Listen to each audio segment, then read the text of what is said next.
Okay. Do do do do do do do do do. What do. There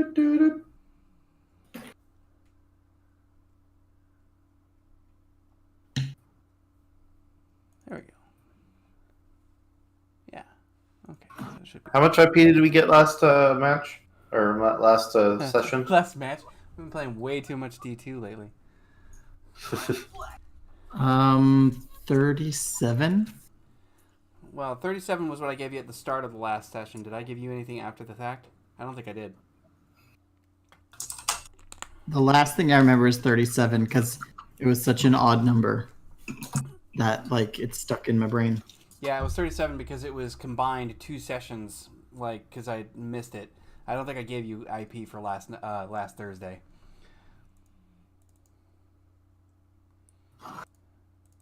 Was it this one?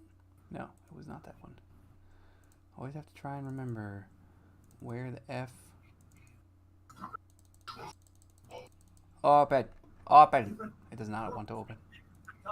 Okay. Not this one, not this one, not this one.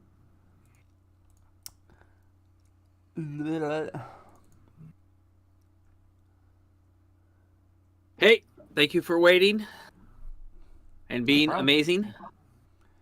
You're like here on time, and you're like, "Hey, thanks for waiting, yay!" Like, oh, don't worry. I was telling the meeting I was just in. Hey, we need to end this up. I have another really important meeting I need to get to. Really sorry, but City Council. No, I just got out of a. Hey, our athletic programs are broke because we have no way to fundraise and pay for things. And if we don't get money, we're going to be ending high school sports. What do we do? And I said, well, how much money do you guys need? No, it's where Drew gets on the phone with all his high school buddies, because I teach at the school I went to, and said, hey, our athletic program's out of cash. Pony up, you assholes. I say, let them all get fat. No, I don't want that. Yeah, Drew likes that athletic director stipend. I know. I like all my. Actually, I just figured out a way I can get 3 stipends at once. I was stoked, and I don't have to do anything different. I just get different titles and get 3 stipends. Well, that's the dream. Kim gets you know what I found out? Electronic support stipend. Yeah, basically. But what I found out, they pull out like out of my stipend, they pull out like 8% of it, and the district matches me, and it goes into a separate account for my retirement.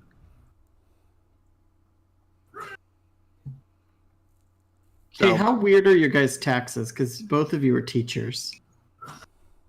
Weird in what sense? Retirement accounts.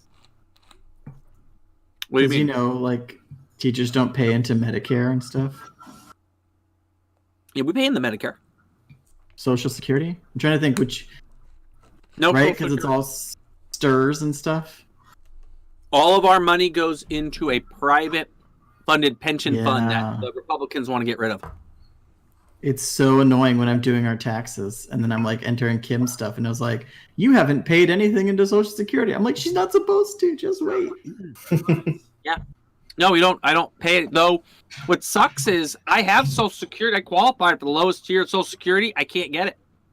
Legally, by becoming a teacher, I forfeit my Social Security. But I'll take my teacher pension. It's pretty a solid pension.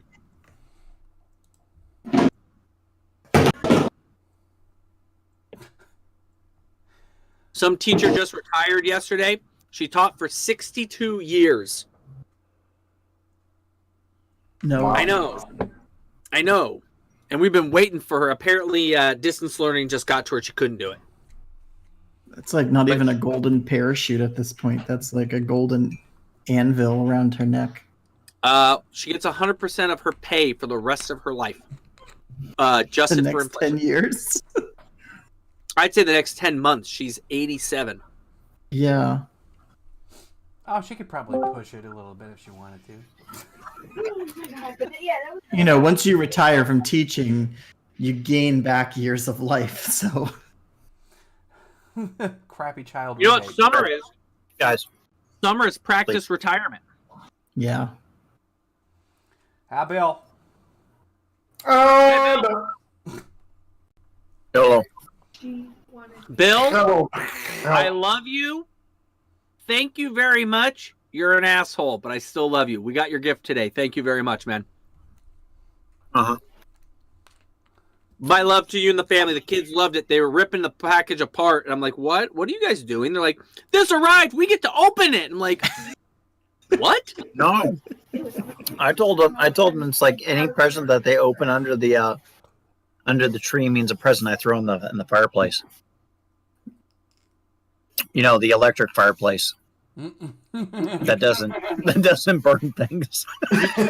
New things. That's covered up by a gigantic play structure.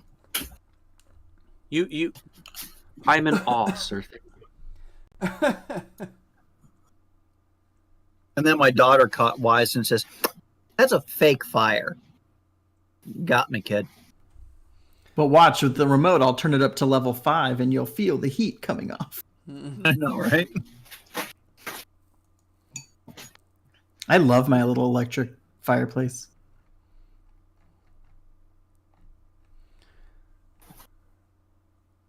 Does it come with sounds? Yeah. We bought the special sound thing that links up to it, so it plays a crackling sound. I like my own cancerous causing fires. I want my cancer. Here, technology fires. Tomorrow's Friday. Yep. Mando Day. Happy Mando Day. I did watch the latest one, so I'm all caught up. Well, I'm just. As Oh, you're far all as- caught up now? Yeah. Is there anybody in the group not caught up? Has everyone I don't seen the have- latest episode of season 2? Correct. I don't have Disney Plus, so I've not seen any of it. Oh man, I need to share with you. Oh, yeah, we will have to send But that. that your was way. a great taken speech at the end. Yeah. I was expecting it was going to be Liam Neeson. Kimmy hasn't seen it. Can't spoil it. Kimmy, thank you. I can't believe Darth Vader is his dad. All right.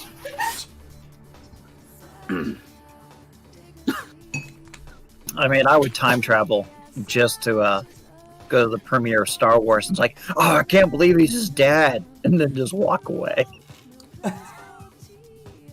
That's so rude. So I was trying to figure this out the other day.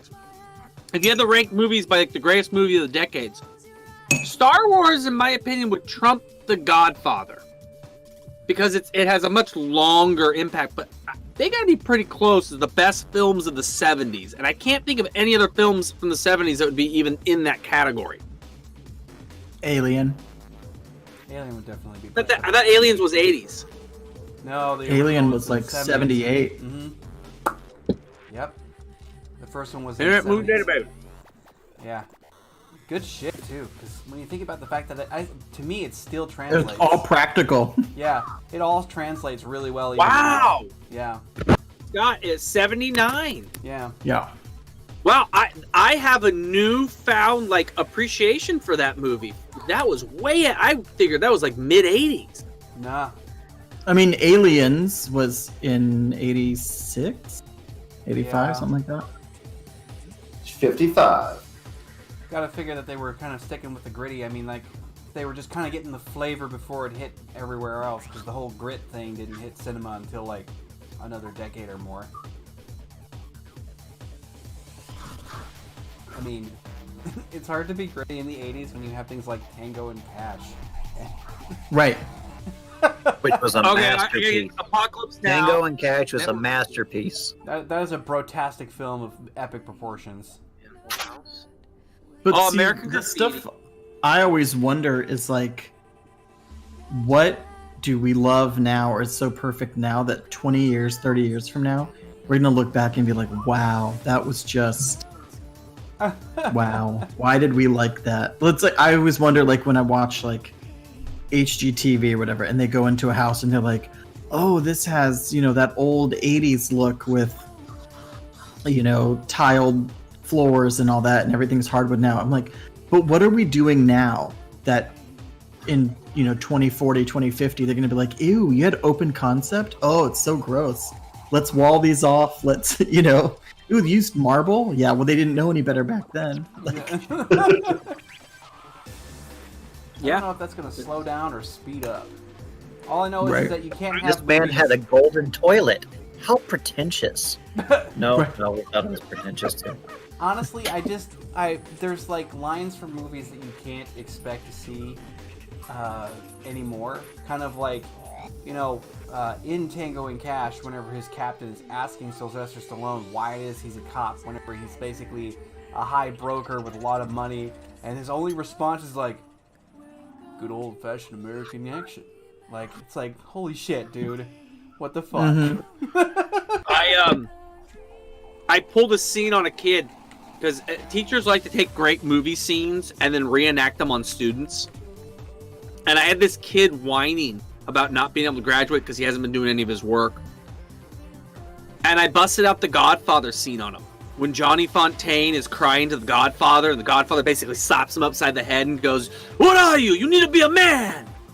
Yeah. You're crying here! What's the matter with you?" Except it doesn't work so well when you can't hit the kid. well, yeah.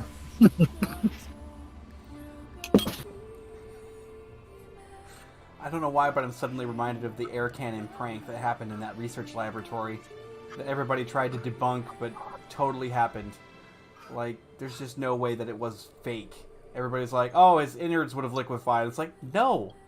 It's like, have you never been hit by anything in your life? It's sort of like, it doesn't take much whenever it's like that kind of moving air pressure to throw you off. It doesn't take that much at all. A 50-mile-an-hour wind can take you completely off your feet. Like, it doesn't take much. Having an air cannon blast his ass into the lockers is definitely not that impractical. There's a place in Hawaii. They have high winds that will knock your ass off your feet if you're not paying attention. Mm-hmm. Yeah.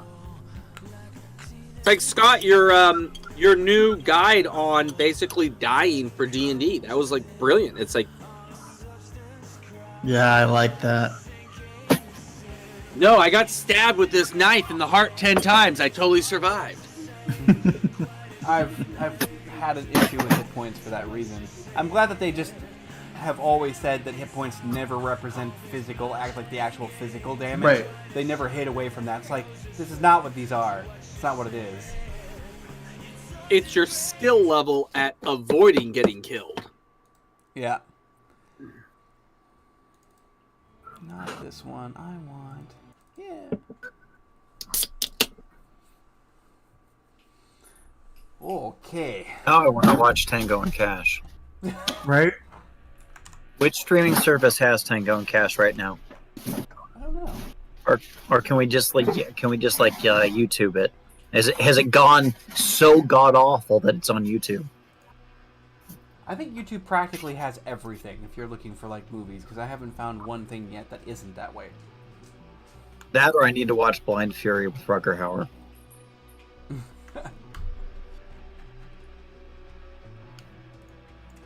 Alright, let me go grab something real fast and then we can do a recap real quick. Do it. Tango and Cash is to rent on Apple TV, Amazon, Google Play, YouTube, $2.99. So apparently in 1977, while filming Star Wars, George Lucas visits the set for Spielberg's Close Encounters, freaks out and said, "Oh my God, your movie's going to be so much better than mine." He made a bet with Steven Spielberg. I'll give you 2.5% of Star Wars' gross if you give me 2.5 of yours. And it ended up costing George Lucas $40 million. Right. What That's happened? What hilarious. was that? The Star Wars bet. All George Lucas's successes have come off of him trying to do something else and not getting the rights to it. and having to do his own thing. Like that's how we got Star Wars and Willow and good stuff. Well, he was part of Zoetrope Industries, that group of 3 big producers that left Hollywood in the 70s and came up here because they got pissed off with the way, just the way Hollywood ran things.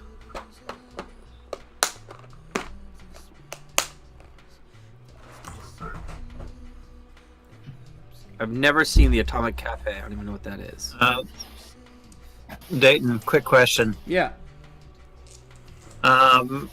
What's the IP cost to buy a new sphere? I do believe.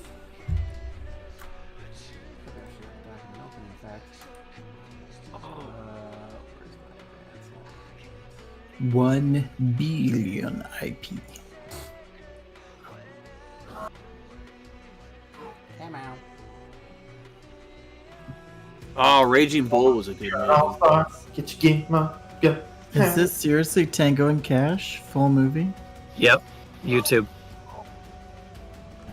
So, It's not in English. Oh, even better. I believe it's in Turkish. Even better. it costs 40 IP to buy a new one, and if you're going to increase a current one that you have, it is 20 times current level.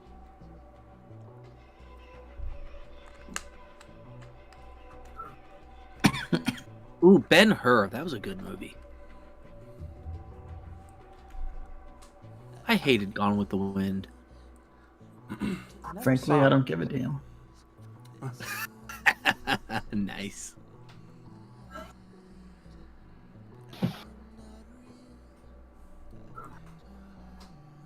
So, last session, what did we wind up doing? Recapture the moments. Research and stuff. There was definitely some research going on. Oh, we met the devil. Lucifer shows up. And then after we finished, I watched 2 episodes of Lucifer. That's a fun show. Good stuff. Ooh, Spartacus. That was a good movie. You just make me think of the one series that came out on Cinemax a while back. I mean, it's a little over the top on the first episode, in terms of like blood, guts, and gore, but honestly, that show's got some serious chops. I freaking love Spartacus. Blood and Sand. Yep. The very first one, the original Spartacus, before he died of Hodgkin's lymphoma, did such a remarkable job playing as that character. I mean, and it's also got Lucy Lawless, so how could you flaw with that? No, you can't go wrong there. Well, yeah. Everyone's like, yeah, duh. Yeah. Wow, 20 Batman bucks is 20 bucks. grossed more money than Raiders of the Lost Ark. Batman made lots of money. Yeah, well, that was a good one, though. That was a really good Batman movie. You talking about the newest one? No, the 1989. Oh, okay. With Michael Keaton? Or, Keaton. Yeah. Yep. And the The Joker. merchandising for that was insane. For God's sake, Just you had a remember- Prince album. Yeah, right? It was like Batman everything. Alright, so, yeah, you guys were down in the laboratory trying to conceive of something. You were diddling around with theoreticals for the geometry prison, trying to make some sense of it, and then were interrupted mid-work by... Yeah, we have a dinner party has to occur within 1 week at 11:30 with the big players. And we agreed that probably is a good idea. And there was this great hoopla that Lucifer gave us free information without cutting us a deal. Yeah. Correct, yeah. And Riv also started figuring out more about the Sphere of Destiny. And we have a dilemma. We have to decide either to go help Riv get the Spear of Destiny because the pathway to get there opens up in a couple days, or do our dinner. I thought we were going to do both. Yeah. Oh, Why not oh, both? that's right. Morning, Do one in the morning morning, another dimension, and then one in the afternoon. and arrive for dinner. Yeah, do a little warm up with a little Delight. cardio, and then, arms and back in the afternoon. And the Colt's still trying to figure out how to capture Scarecrow by creating some taunt within the war room using Ivar as bait. Or something like that. I'm going to play Eyes Wide Shut in the war room. Not 7 minutes in heaven? Or 7 seconds in heaven? What was it? Probably I'm be more 7 like seconds in hell. 17 minutes, or, on a good day. On a good day. Well, nonetheless, it is still just sort of post-realization that, you were all more or less visited by the Morning Star himself, and pretty much you're going to have to be that's making right. moves. Mr. Douglas was going to try and arrange for, sooner than later meeting at 11:30, trying to make that happen as fast as possible, since time seems to be of the essence more so. I remember I missed that entire thing because I was getting some coffee and just hanging out and Yep. stuff. You're out grocery shopping, You took came a- back and was like, huh? You took a bath, and I was feeling good, man. You come walking in, we're all shitting ourselves. Hey, what's going on? you had your hair up in a big towel. Oh, wait, where is it? Riv did some self-care. I did. +1 to magnetism. I think so.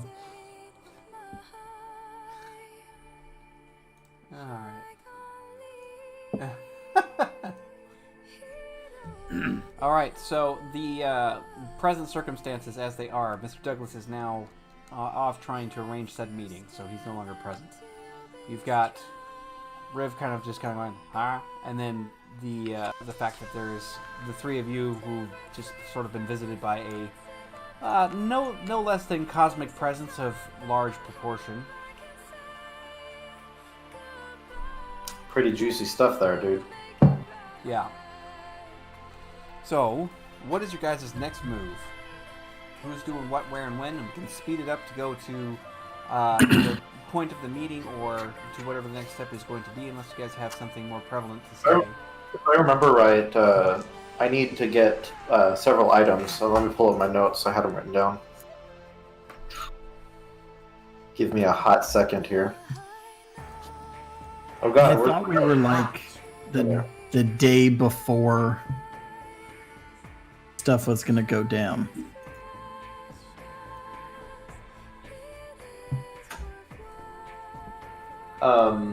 I need to get a silver blade, blood of each person who's going to pass with me, a seer stone, and rose quartz. Or a seer stone of rose quartz, I should say. Yeah. Like So- a lot of that is attainable. The silver blade's a little bit more wonky, since that's going to be ornamental and more expensive, but that's not the problem. It's actually the rarity its scarcity on the marketplace will probably be the issue you run into. Finding a proper silver blade of any kind will be somewhat difficult to locate in modern Well, world. that's what I'm going to be researching then. I'm going to search for that bullshit. Do you have investigation? I don't Zyvar remember. comes in like opening letters. Oh, how are you doing? This is handy for opening letters. That sounds I like still something. use the one from your wedding, dude. Ah. Alright, well, either way, you can go ahead and just start doing some regular searching. It's not going to require much. I don't even need a roll for it. You'll just dig around for a while until you find it. This has got, like, the wrong feels here. Take care of what's up top, Scott. I'll take care of what's down here. My God. Supposed to get my hair cut 3 weeks ago, but damn purple tear. Hey, man, you're going back to college glory right there. That is college glory. It's when it gets in the back, you know. Business in the front, pandemic in the back. Woof. Wolf. So, Scott, I was talking to Nick the other day, Nurse Nick, and he was going to be one of the top 20 to get the vaccine. And then the HR guys asked him if he could blast on social media like how everything's doing great, and then they forgot that they stopped talking to HR stopped talking to Nick for a good goddamn reason, because he stated, "So when I grow a second head, can I name it?" Yeah.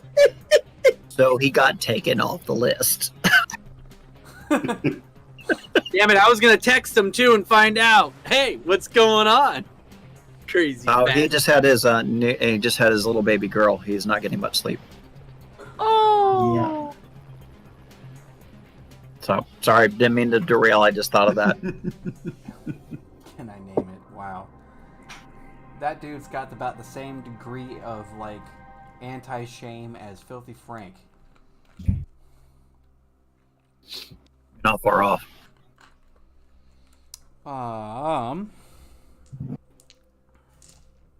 Well, much of John's stuff is on the back burner.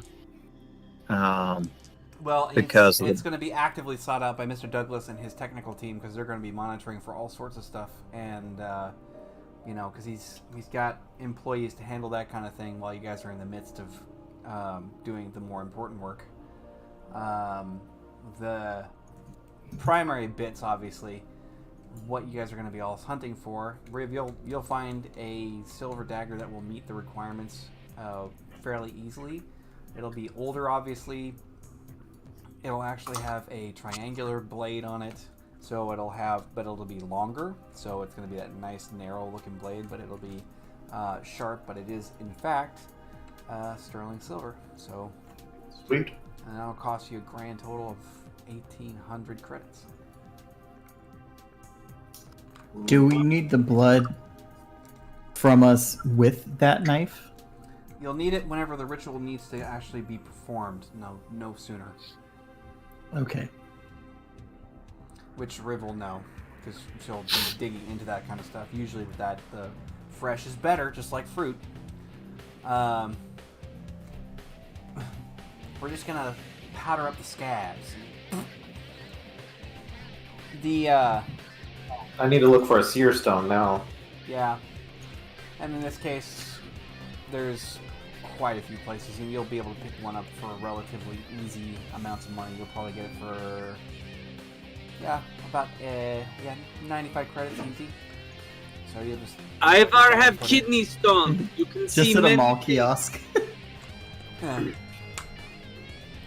Kidneys. Ivar's divine kidney stones. Oh, never again. Ivor, how'd you shit these out? Special! Ugh. That's where Ivar get the blood. Comes out once a month. It's like clothes now.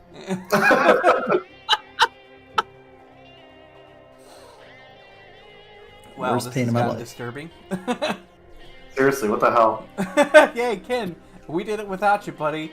The system now is automated. I will take my award, please. That's not platinum penis at this point, but It is a Golden Dick Award, though. You Thank know, you. I will take $50 that. gift certificate to Bad Dragon. wait, does Drew and Scott know about the Golden Dick Award? No, I don't think they do. D, enlighten them. Oh, okay. This is kind of a tradition amongst me and my friends. So, welcome. The premise is simple. Obviously, this is just a dude's game, but whenever, like, for the most part, it's a dude's game, but anybody can play. It's how it started, because gross friends got together and just thought this would be hilarious.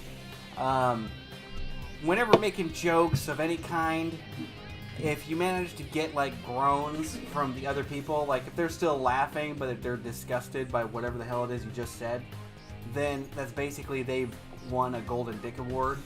And it's just, imagine it like winning the Oscars for being a douchebag. So that's basically what it is. So if we pass the Golden Dick Award over to that person, the Platinum, on the other hand, is when you get like physical gagging from the people around you, and they actually can't be in the same room as you for a while. They have to like retract and be like, "Oh, dude, like seriously," like then you get your Platinum at that point, which is not really an achievement in and of itself, but people have earned it. It's just one of those Ken things. is a 3-time recipient. Yeah, he's been pretty good at it. I've earned one. It was something about Hot Pockets, and I can't fucking remember what it was. Yeah. I mean, I work with nurses all day, so it's like, you pull start the catheter. That's how you get someone going. That's just mean. That's actually just funny. Yeah. You would be a hard crowd to impress, though. I'm sure that the Golden Dick Award thing would take a lot of, like, actual... have to be something... I almost like... You'd have to attack it from a moral side point as opposed to a physical one. I teach. I hear it all. Even things I don't want to hear. Like the time the dad called me to ask me to teach his son how to masturbate. I didn't want to touch that one. I didn't touch that one. Yeah. Good one. Funny ass pun. Damn. I'm just sitting there and the thing was just like hanging up the phone real slow. There's like, there's a lawsuit hiding somewhere. Oh yeah, but that was the same year. I also had a kid who asked me what boobs taste like in your mouth, and my first response was delicious. But then I checked myself because he was 12.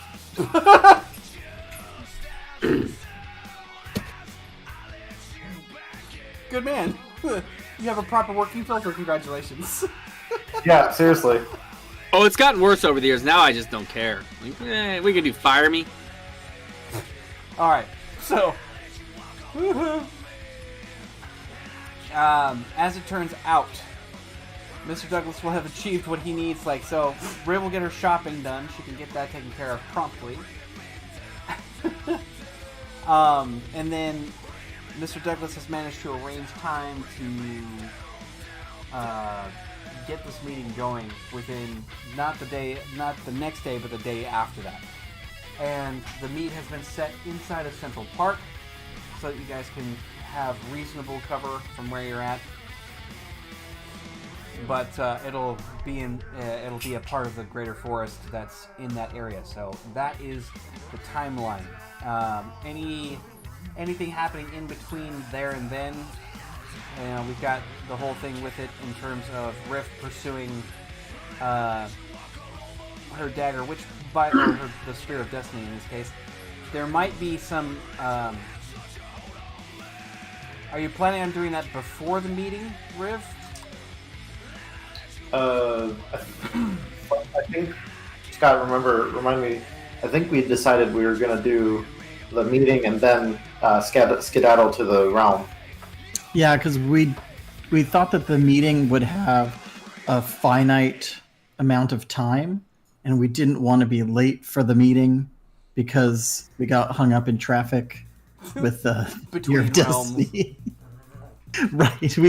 We're thinking, okay, this one's flexible. This one's probably a fixed amount of time or something. All right then. So, obviously, without any further ado, is there anything that you guys need to have set up? Bill, you'll probably be working on creating the stage and scene to set your trap for the Scarecrow. In the meanwhile, you'll have about nearly 36 hours to continue working on that. Riv, you'll be studying methods to enact your ritual throughout that time, so you have a concept of what you're doing. Ivar's pissing in the corner. No, Ivar is actually.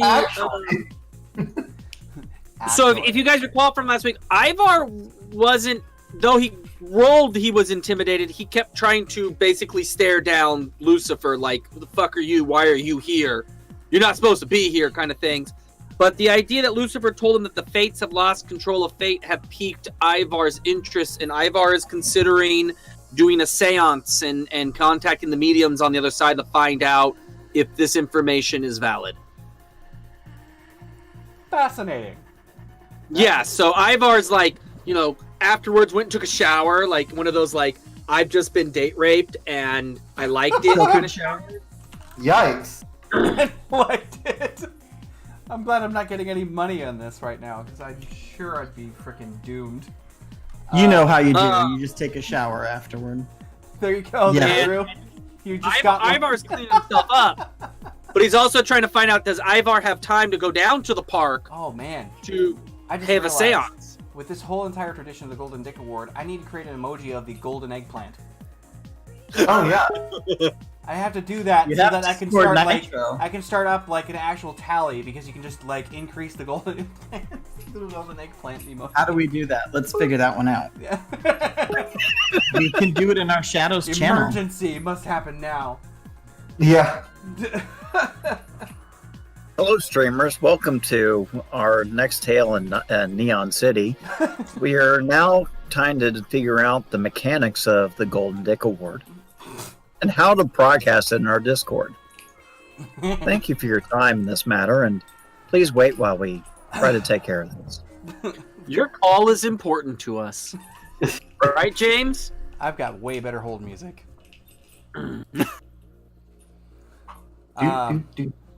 So, yeah, I mean, that's pretty much what that is. And so if you'd be so kind to roll a will check, Drew, while you're doing said seance. I need to find out how fucked up this gets. Dee. I'm working on my poker face. I hope it keeps. Oh my god. Well, that's the magic, though. We don't know what's happening. We just know that something bad's about to happen when your face lights up. Ooh! Exactly. What the hell? Oh, there it is. As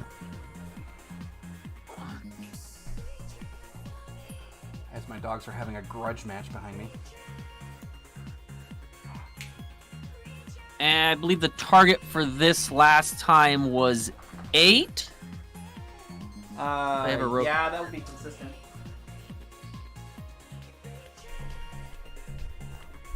Bum bum bum bum bum bum bum. Ivar's gonna spend some luck here, and he's gonna bump those 2 1s up. Yeah, bump those up. Those are rookie numbers. Rookie numbers, baby. I'm gonna bump those up, which should bring Ivar up to a total of 4 degrees of success. Okay, so you're spending what, 4 points on that? Because I remember you saying that you're not lucky, right? Not lucky, so that's 4 points. All right. 4 successes. All right, so.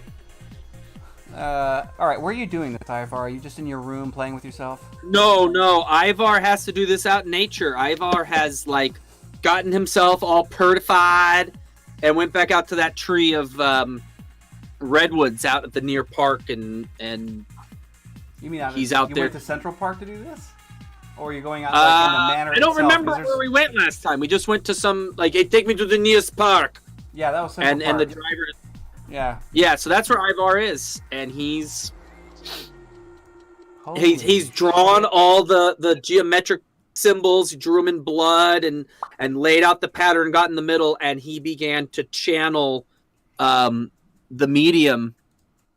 And with the idea and the thought in his head is just really simple, as a simple question: have the fates lost control of fate? And he's seeking to find out that answer. Is this a valid claim? All right. So, yeah, let's dive into it because we had a lot of preparation here. So, it is day before the meet. So it's the first evening after the initial contact with Morningstar to make sure everybody's on board. So it's the first 24-hour span. You've used. The driver has taken you out to Central Park once again. You pass that wood line.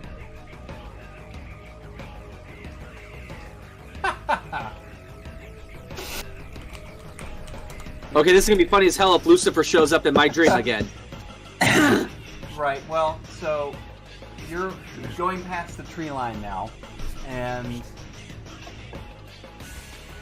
while you're pushing yourself into that space, you're kind of letting yourself slip, because it's always kind of a perpetual, like, just kind of keeping a little bit of tension on the top of your crazy bag. And, you know, in order to access what you're doing, you just kind of go like that, and then the bag just kind of goes free roam for a while. And this will be no different. You find some kind of secluded area that it's just kind of like, you know, you're sure that you've been here before, which is interesting, but the terrain and the geography do not look exactly alike from the last time you were here. So it's evident this place is just as weirdly magically enhanced as you might have anticipated from the start. That being said, you take a seated position and begin to allow yourself to slip into the strange and spiritual madness that is being a medium. There's a snap, a loud cracking noise inside of your own head. The scenery around you kind of flexes just slightly, like it's being bowed by the power of forces beyond your own control. And you're just allowing yourself to kind of slip into that. There's sort of a strange sense of temperature change as you're kind of brought, like, feeling this downward pull, and the air becomes much more cold. Then you have what seems to be some sort of a silhouette, something distorted, much taller than your average human being, probably around 8 foot almost. It has the longer arms, skinnier frame.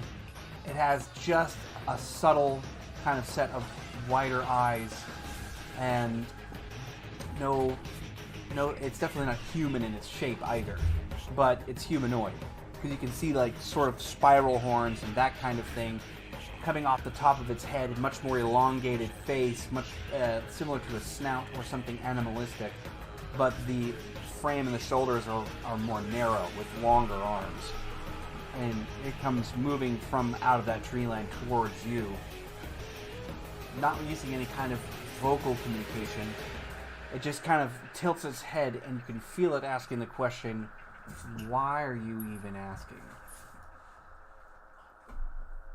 And Ivar, just in utmost of respect, just a quick occult roll, and epically fail with a roll of a 1, but a 21. He's trying to figure out what this being is. Is this a being that is related to the Fates, or just some random being that he's not able to identify? Well, you have no idea. You can't really tell what it is, but there are a near infinite number of different creatures, beings, entities that are on the other side of the veil. This is just one of them. I have come to verify information I've gotten, to understand if the Fates are still in control of fate. It does a little bit of a shimmer, shifts, and then suddenly closer without traversing that space.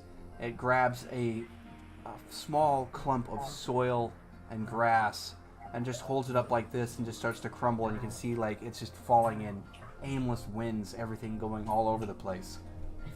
My biggest fear is this is not the devil, because there can be no devil if there is no God. And if there were a God, he would never allow such suffering. That's the only response it gives you. And I see people ground. Dust to dust. I see people in anguish. You can see the winds pick it up, tossing all of that soil and earth, just kind of like spinning it around. It's chaotic, to say the least. Best you can ascertain is that answer is probably exactly what you would fear it to be, that things are no longer under control.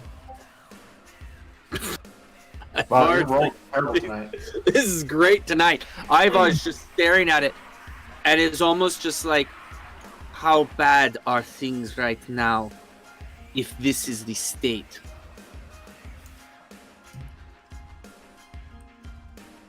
It begins to kind of just look at you, look in your eyes, look like sort of like through you almost. And there is this cold sensation that runs all the way from the back of your head right down to the tip and end of your spine. And it can be without a doubt in your mind that things are in bad shape, because there is there's no mistaking what that feeling is. Things are on a knife's edge, and that's exactly what that means. And he was right. We are fucked. Pack it in, boys. Is there anything? What can we offer here to help restore this? Do you have any guidance I can take back to my friends? All it does is open its mouth. There's a low rolling growl, grumble that's not just from its chest, but underneath your own body weight. And there's this light that kind of half blinds you for a minute before whatever was going on ends rather abruptly. But what you're left with is a sense that, maybe it's not so much within the spirit realm that the importance of your question is going to have to be answered. And Ivar, at this moment, there's just a little tear coming down. And he just bows and says, I am grateful for your support and help. Thank you. And just severs the tie and closes that control back over that medium. Yep. And as quickly as his slowpoke way can be, he's trying to make his way back. So you stand up, and then when you turn around behind you, you see that same tall and shadowed figure that you've seen from a long while back, some months before. Against the slightly skeletal hands, the large, sort of apocalyptic-looking cloak, featureless dark shadow inside of the hood with no way to see inside, just a pair of penetrating eyes that kind of stare at you at this point. What do you want? He just moves towards you. No movement of his feet or anything else like that. There is this low bassy rumble and a crackle of the air as he comes forward. He's just like that, right up close to where you're at, and holds out his hand again. But this time he ends up dropping many coins right there at your feet. And then crushes his hands just like this in front of you. You can see this dust permeate, and he just goes like that. But the coins remain. I believe that God brought me over. Just general occult again to look at these coins to see if there's anything I can discern on them. Not yet. Not yet. Not yet. Ivar gathers up the coins and as quickly as he can. You're gathering up the coins and you're trying to ascertain what about them again? He just wants to know, is there any markings on them, anything occult that he can recognize as they're made out of copper material, and they are definitely minted from ancient Greece.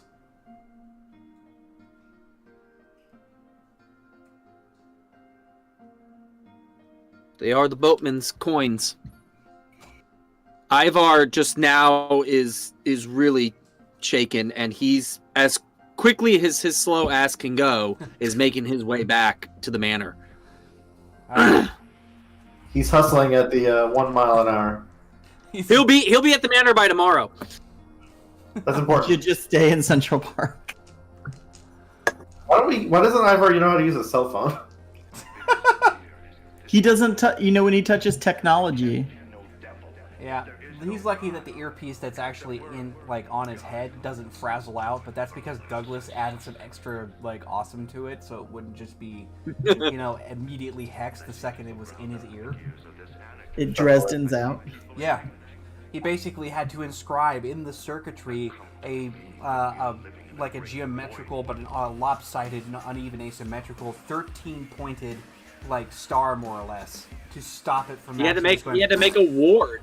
Yeah. He looped the circuit of whatever crazy I do, goes in one side and comes out the other. Yeah. He it gives Ivar this little tingle. Yeah, he basically put in an arcane grounding wire in there, so it just goes. I like it. Yeah, so you return to the manor post haste, even once you get to the actual vehicle, that is. You're landing at this point, and Alex is standing outside at the AV pad. And he's just sort of like, nothing exploded, obviously, because the engines are still like powering down. Yes, Alex, nothing exploded. I must go talk to everyone. You The doing all problem has been verified. right? Where is Mr. Douglas at? This way. And he just kind of walks back to the Nope. manor house. Can you slow down, please? Ivar, don't move fast.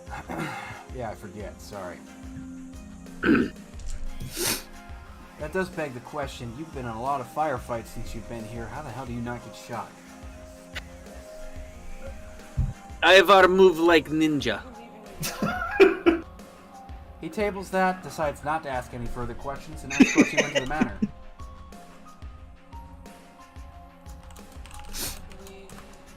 It doesn't take long. You're actually met with Mr. Douglas in his study, and he just puts down his, because his desk has got a display on it, but he just puts the display down as Alex comes in. He's like, come in. Ivar. Looking worse for wear, strangely enough. Yes, Mr. Douglas, I went to contact the other side to find out if Lucifer was at all pulling our chain with fates out of control, and I come back bearing the message.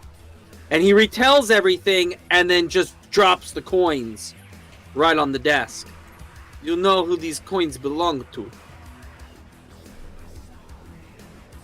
You don't seem like you're surprised. Have you seen this before? Yes, I have. I've been given them before. Why would the ferryman give you coins? That's backwards. I understand, but which is more troubling to me is why aren't these coins given to whom they belong? More importantly, have you counted them? Because looking at my desk, I see something of a unique situation. How many coins are there? Ivar didn't count. It's very complicated mathematics. He's like, there's enough coins for each one of you. The number I have to assume is intentional. We are definitely messing with things that might be beyond our abilities. I think we must proceed with the utmost of caution. Ivar would like to live little longer. Fair would. point. An all eternity bus pass. Right. I got my fast Whatever track it is. across the bridge. We have to set things right. Somebody gone fucked up, and now we have to fix this up. Shit always rolls down, land on Ivar. This is not an accident. The more that we accumulate information and the more that I understand exactly what our circumstances are, this is intentional. Fabric of reality is beginning to unravel. And this is intentional. Which means that we're not dealing with a singular force here that is accidental. It is not a natural happenstance. This is organized. Something has happened that has made this very much an intentional thing. Because there are too many stops, too many fail-safes. Reality coming apart at the random... That is poor design. Somebody's pulling switches and making sure that it comes apart. And they're deactivating all the overrides to do so. For whose benefit, Mr. Douglas? That's the biggest question. Why would anybody wish to have reality torn asunder just so that they can do this? Something has happened and it is done by intent. Something is to gain. Except I have no idea what that would be. I have no idea who would ever possibly want to have everything come completely undone. Or maybe it's not completely. Maybe they are in control of just how much destruction that would actually come from whatever it is they're doing. It is either a group or a powerful being. One or the other. But all of the old gods are coming back. Not a coincidence. The fact that there are tremendous numbers of outsiders being attracted to certain areas of Night City, or Neon City in this case. I keep forgetting that. It's been almost 20 years, damn it. It's hard. But Neon City having attracted so many different supernatural beings to certain areas, indicating a massive flux of arcane change. This is all intentional. It is an enormous and powerful move. Something wants this to happen and has taken great measures to make sure that it was possible. And I am only certain of that because of your encounter the other night. Something has gone wrong, and it was done on purpose. It's the only thing that makes any damn sense. How can we perhaps put safeguards back in to keep reality? I imagine that part of that answer comes from the meeting that you will be having tomorrow. Keep I these think coins. so as well. Keep these coins on your person at all costs. Do not leave them lying around. I have a suspicion that they are important to you and they are authentic. Even touching them, I can actually feel the ancients all over them. The material is pure gold. Well, actually, no. It's just like ancient copper, as they should be. But Ivar will keep these safe. just nods. Thank you for your time, Mr. Douglas. As it is, it seems to be that that's all I have able to been afford to any of you. At this point, we will all be going to the meeting, myself included. It would appear that Mr. Gray and Vasile both would like to have me present. No Yes. time would I will be getting some sleep soon. As it is, I'm not clearly thinking straight at all. Ivar going to have drink. And then he needs to go talk to Colt and Riv. Good, do so. It's not said hello to me. It's very upsetting. It is. And with that, Ivar shuffles away. Yep. While he does that, I will let Ivar open comm with whoever it is that he's seeking out. I'm going to turn my camera off real fast and be right back. Ivar just opens the comm and he's looking for the group to really just update you on what's going on and to see what he can do to help you out, because he's like, Riv, do you need me to feel your gauntlet? Oh, baby. What do you need from Ivar to help you get Spear of Destiny? I'm still looking for the Seer Stone.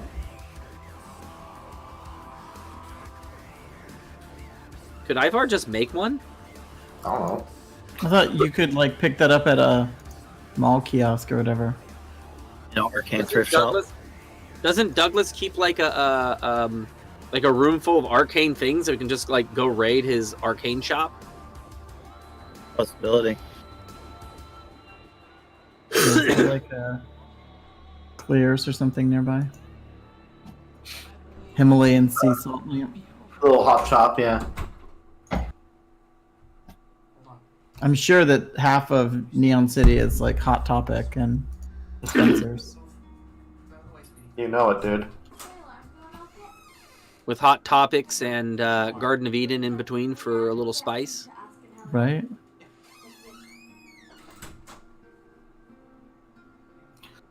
So Barrick wants to figure out how to make himself basically an arcane EMP shield. A technocrat. Because I have EMP shielding, but it does nothing against... And I've got armor, but it does nothing against magic. So that's what Barrick wants to be able to figure out, is how to throw up a magic shield. You know, Makes Dresden sense. style. Well, I mean, he probably could have runes carved into his metal arm. Right. Well, like that's what I'm thinking. He's got that nice big metal arm. Can I want that Dresden shield. Riv can't be the only one with the Captain America shield. Yeah. Hey, that's my thing. Well, while I'm like figuring I'm back shooting at things, it'd be nice to. Sure would be nice. Sure would be nice to have a cool something. All right. What I missed. Play ball. All right. Anything else you guys need to have going on before we bump it over? Drew had a question. Go for it. Oh, does Douglas have a magic room of arcane things that we could possibly raid for a seer stone? Just needs to be a sphere of rose quartz. That's pretty much it. Oh, I'm Is sorry. that what that- No, it was just a stone that has a hole through it. Oh, when I wrote it down, I thought it was like some kind of trinket. Kind of, but you remember in Coraline? Yeah, her little Yeah, that's a seer stone. Well, then I need to find some rose quartz and jam a hole into it. Rose quartz is easy enough. Is it?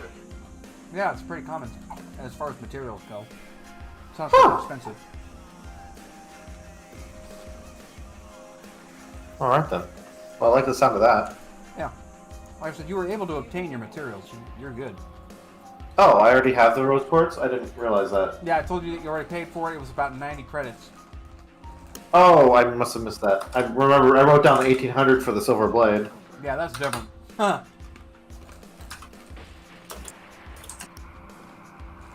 Cool. Let's see. I guess the last thing we need for the, just to talk through my ritual. Yeah, I've got the silver blade. I can get the blood at time. Do I need like bread and milk and honey and other things for the Fae to like allow us to go through? Not a bad idea. If you roll an occult check, you can see if you can get everything you will need for that and how to actually construct that ritual up. I like the sound of that. Yep, let's do it. Wheat thins. Let's see, occult.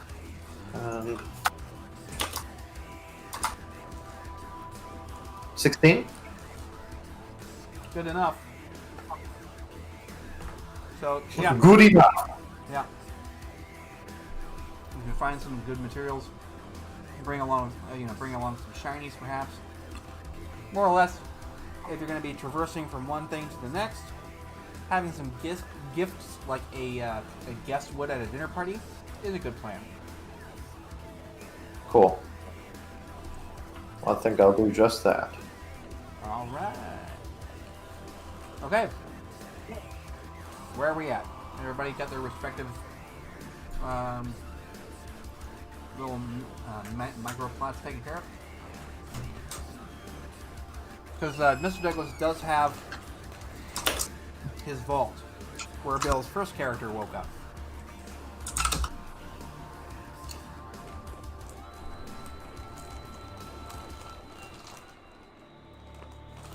Oh, right. Forgot about that. Yeah, that's here. God brought me over.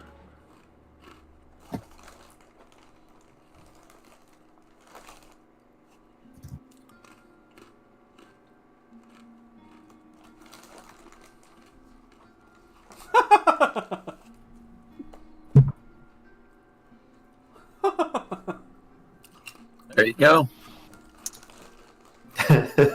And I know how to make your own server emoji. That's funny. Takes 30 seconds.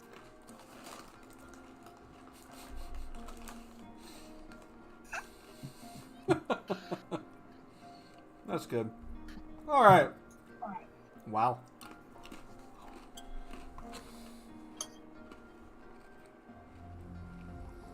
Let's do this one. Actually, no. Yeah, this will be better. All right. So, I'm going to assume that everybody's got what they need.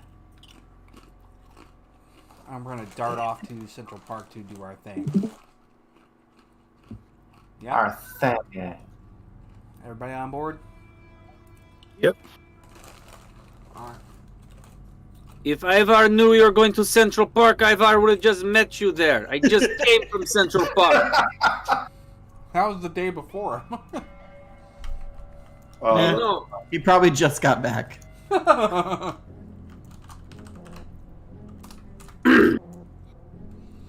Okay, so,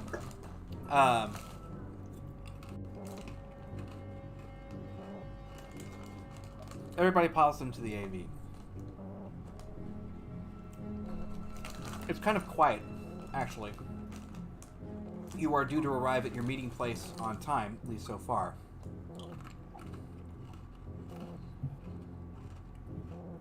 AV lifts off. You obviously have the internal displays that allow you to see the outside.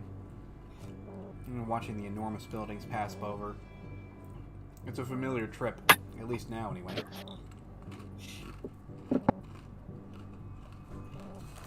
You have the glittering heights, massive AV traffic that's still always ongoing,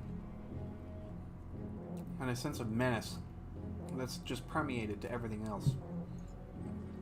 Because looking at the streets and all that are below, you're far more aware of what actually exists now than what was before. And ladies and gentlemen, the Dark Wizard Bill. Bill! Central Park comes into view. It drops to a landing, and everyone can come out.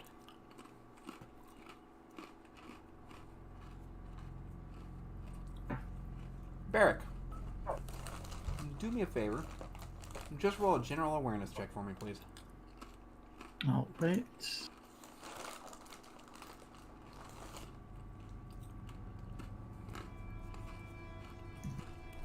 Is Barrett coming out like...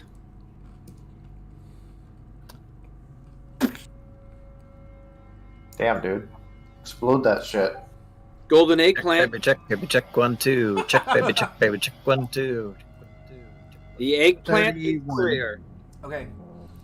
When you step out of the AV and set foot down onto the pavement, there is this incredible sensation like silky electricity going up from where you've stepped all the way up to the top of your head, and it's passing straight through your body for just a moment, and then it fades out just a little bit and becomes this sort of ever-present hum on the inside of your person.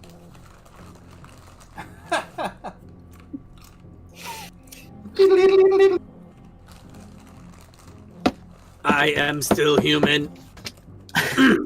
Huh. So I when I hit the ground, basically when my feet hit the ground, I Yep. feel this. Yep. A connection. All of a sudden.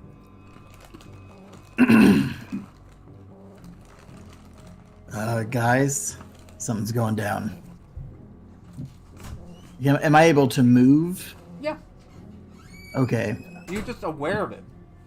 Like Yeah. you lift your foot off and you can feel that connection just sort of like lesser but not disconnected, and then you move Like forward. magnetic almost, how you can feel In the a way. fields. Yeah. You're just kind of picking up on it. The closer you get to the forest, the more intense that field seems to get. Now, mind you, that intensity is minute, but it does grow, because it's not actually stopping you physically, and it's not preventing Right. you from being able to think, but you're just aware of the fact that it exists, and you've never felt anything like it before. Anything that you scan for, anything else like that, nothing comes out as a threat. Optics see nothing. Your auditory's not picking up anything. So John picks up on, because he's getting used to Barrick's, shall we say, degree of caution. Yeah. Yeah. And he's going to utilize, he's going to spend 4 SFR. Okay. If And Barrick when had you, hairs on his arm, they would stand up. But So he's going to use entropy, but more of the fate side of entropy. So he's going to use fate and correspondence to cast a sensory awareness around himself in the immediate area. So basically to see the entire area at once to be aware of all the aspects, whether it be corporeal or otherwise, and use fate to twist those possibilities. Like if this happens, this happens, this happens. So it's almost like an omni awareness. Could that be created with 5 arete, 2 fate, 2 correspondence? What are you trying to twist it into? Like, what's the end goal? What are you As in, basically seeing all the odds. Well, in this case, you can use your sense of fate to kind of determine that very easily. Because if you're just doing like a sensory receptive type of movement there, yeah, you could easily do that. So think about fate as to all the possibilities of potential dangers or otherwise that could happen, and correspondence to link the, like saying like, oh, there's a sniper there that no one could see because he's concealed. Fate would indicate that I'm going to get shot in the head. I'll simplify that whole spell idea Okay. into this. You're basically trying to perceive all the threads of fate that you are currently entangled with. Yeah. Yeah. And the correspondence to actually be able to see it. Right. And well, in this case, actually, you've got what? Forces, you've got entropy, right? Prime, matter, forces, entropy, and correspondence. Okay. So correspondence can help you with space and time. If you had something like mind or spirit, that would actually help you perceive it. Because how about we just spend my 40 IP and put one in spirit? BAM! Alright, so yeah, I guess you can do that. Problem is solved. The problem is solved. So Barrett is like, I'm sensing something out there, and Colt is like,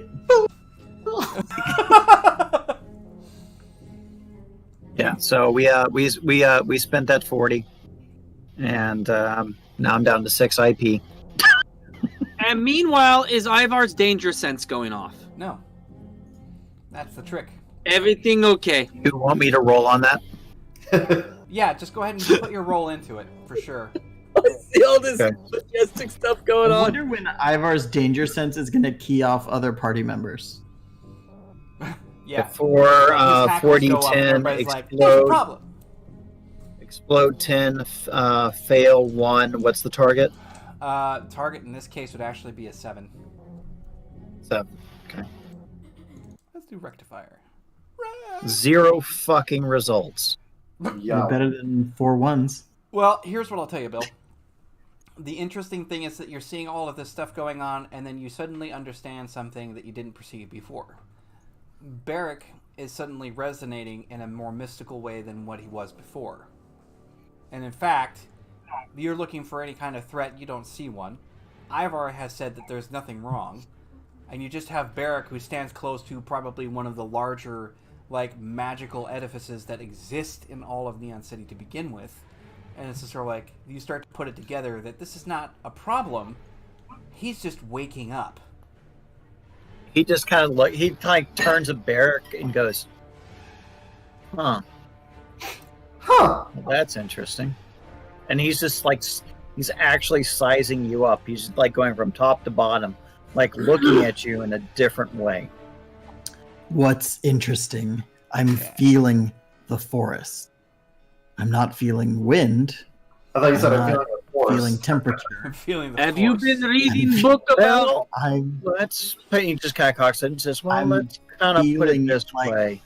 Like I know the forest is alive, but it's... Well, I think the forest knows you too. You're you're not running with electricity right at the moment.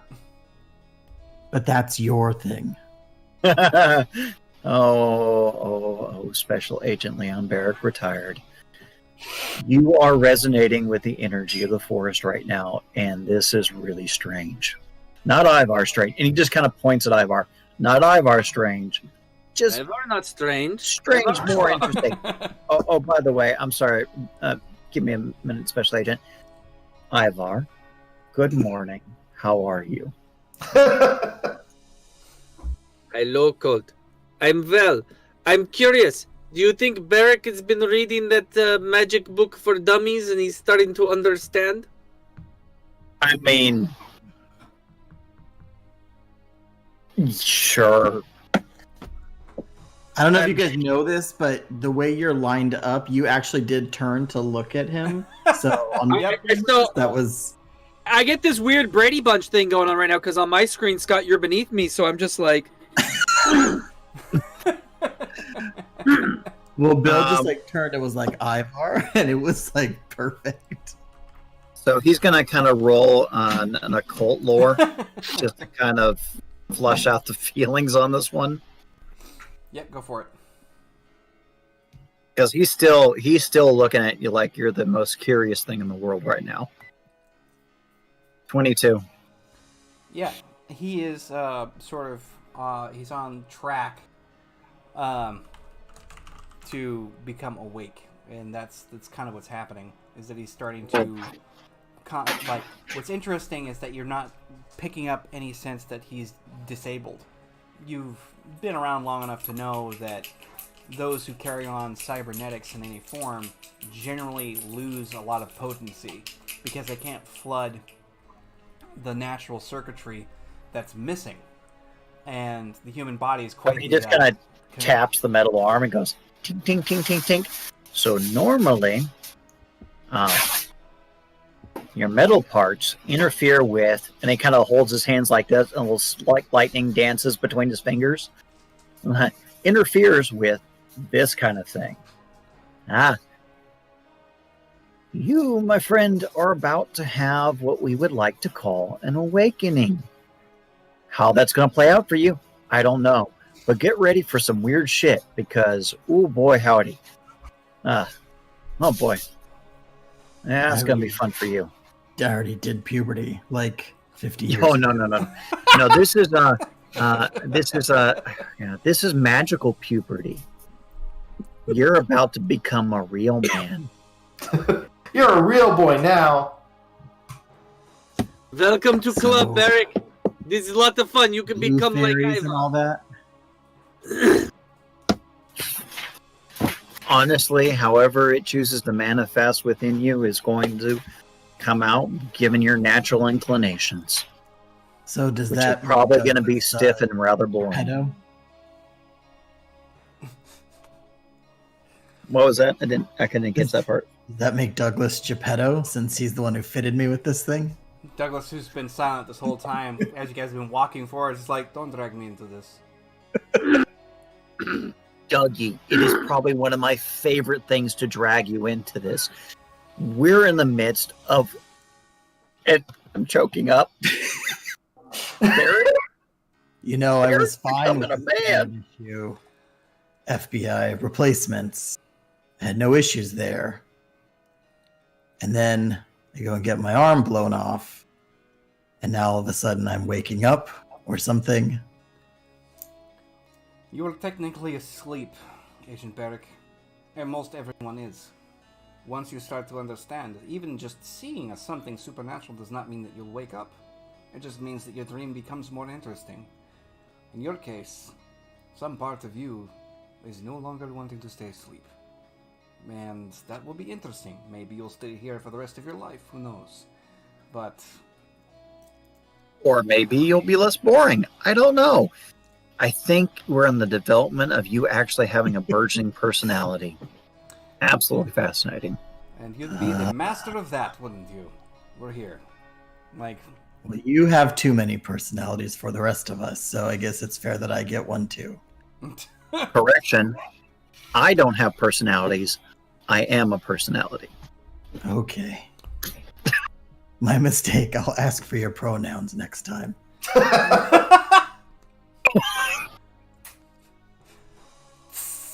That was Excellent. good. That was fucking That good. was...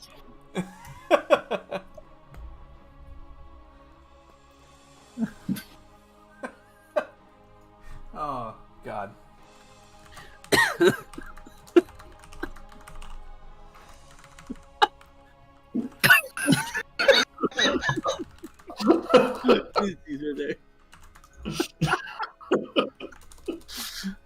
He has been fed. Anyway. The cat, he's lying.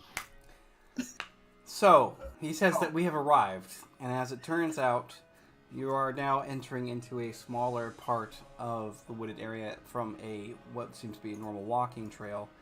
But, with Barrack kind of coming to understanding here, when everyone surpasses a certain point, there is this kind of staticky sensation on your skin for just a moment that you pass by as you come within range of this peculiar meeting spot.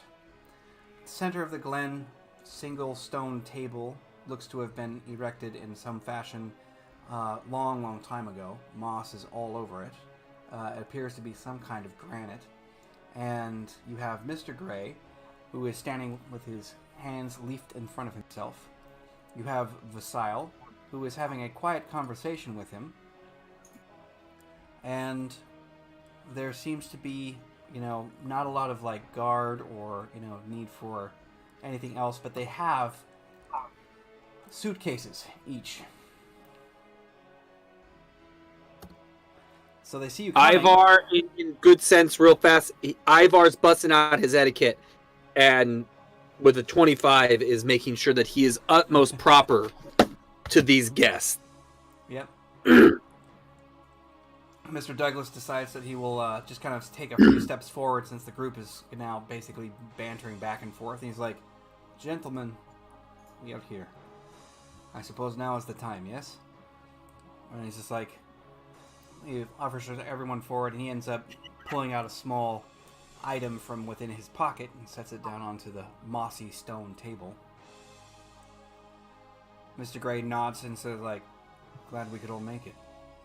I wasn't sure if it was necessarily wise, but it seems the timing is correct." Vasile just nods his head, and he's like, "All well and good by me. Is that what I think it is?" And, Mr. Douglas taps it, and he's like, "Yes. Out of peace. We wish to show you first, of course. Allies though we may be, best to approach with best foot forward. You agree?" He's like, "Of course." Nods to Mr. Gray. Mr. Gray nods back. They end up pulling up their cases and popping them open, and they end up setting down similar items.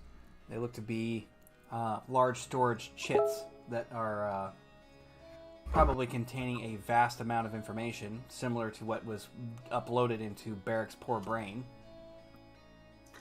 You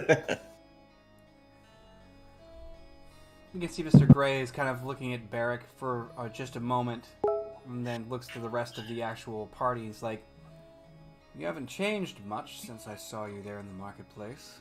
Although, I wouldn't say it's necessarily on the skin that you've seen changes. It would appear that you're all much more savvy about the situation."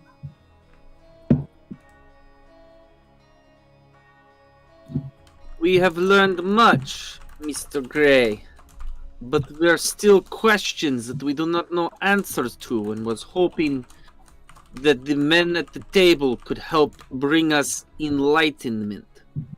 You're a mean one, Mr. Gray. Of course, Mr. Gray is looking at it and was like, "Well, I think enlightenment is something that you should tread upon carefully, of course, at least in your case."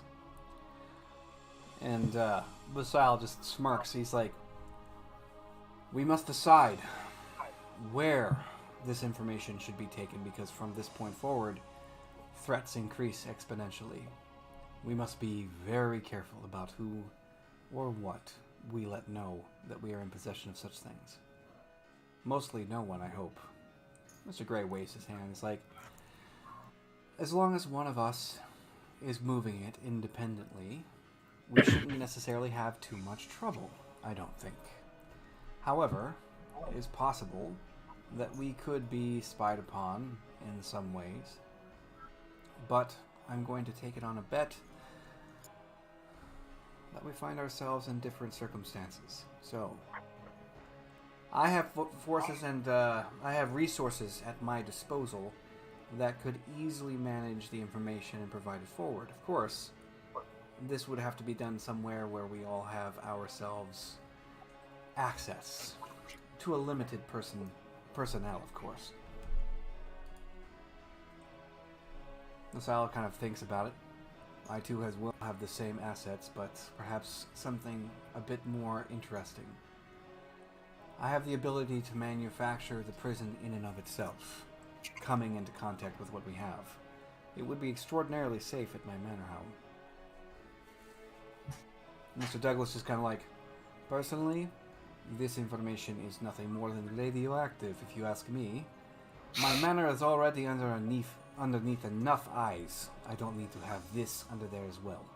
My roof is very well fortified, but I don't think I'd be able to handle any kind of air-to-surface missiles. At least, not many of them.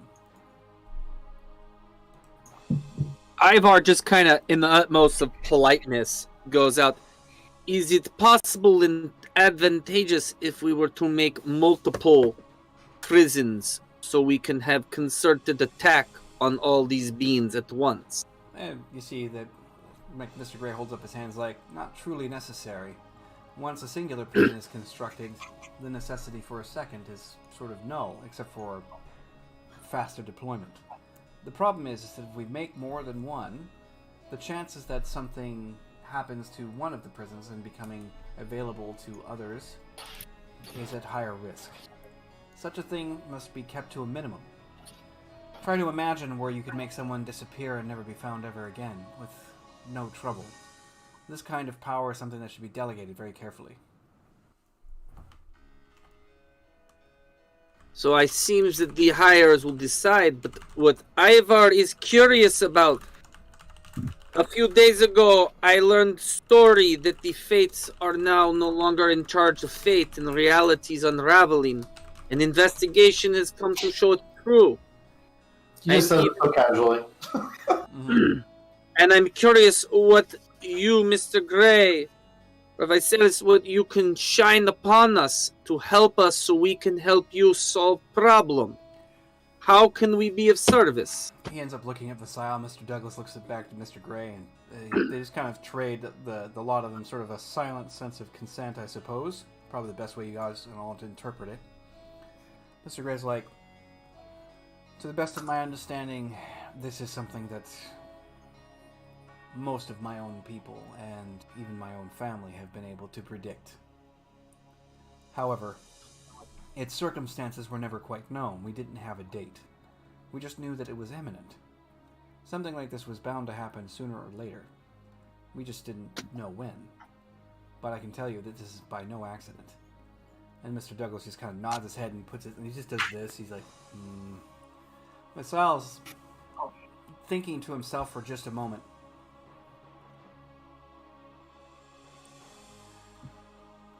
In part, the reason why all of this is happening is actually born out of what I can understand. Some sort of bargain was struck at some time or another. And I do believe that that bargain went out of favor of its originator. As such, things have tipped. Those who are mortal and not meant to be immortal have now gained a certain leverage, and that's not the way it's supposed to be. This reversal of fortune has been intentional, but devastating. So, as it turns out to me, there is a group, or maybe... A bad touch. Nice.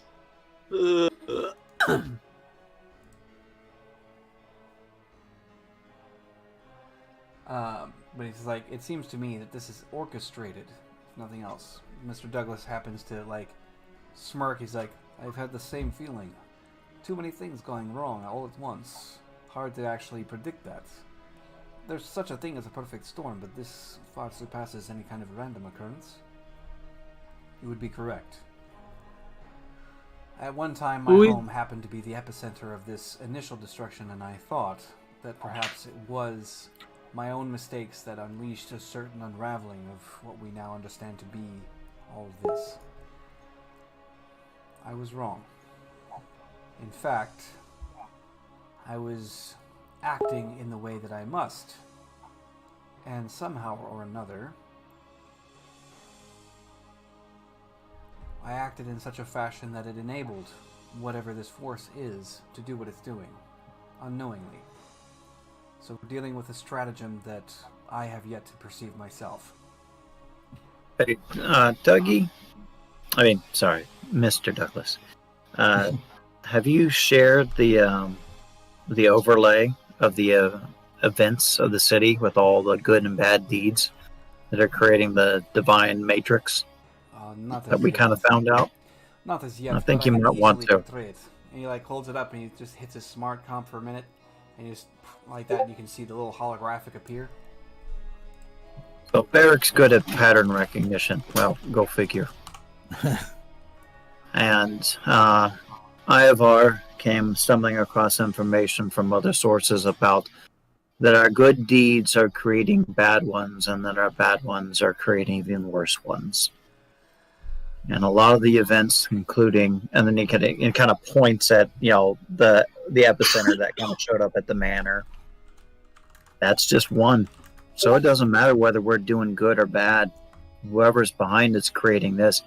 And my concern from an arcane perspective is, what are we seeing here?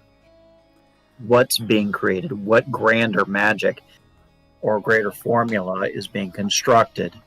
And can we determine its potential outcome from the pattern that's being created? Mr. Gray's staring at it. He's like, well, none of that is in a good portent, I can tell you that. Each one of those is the element of reality in some sphere or another. Each one of them expressing themselves in small, bleeding ways. What are these incidences that have created this hieroglyphic map? Some of them are us. Some of them are them. Who? Some of them are events that we had nothing to do with, or they had nothing to do with. Excuse It's me, just like- Ivar very confused. Ivar wants to know who originated all of this. What is the origin, the a priori of this problem? Why can't we just go ask a priori to put things back together very nicely? There's no such thing. Well, I mean, you told us that fate's broken, so Yeah, really. There's no head of the snake. No pillar to the top of the hierarchy. It doesn't exist.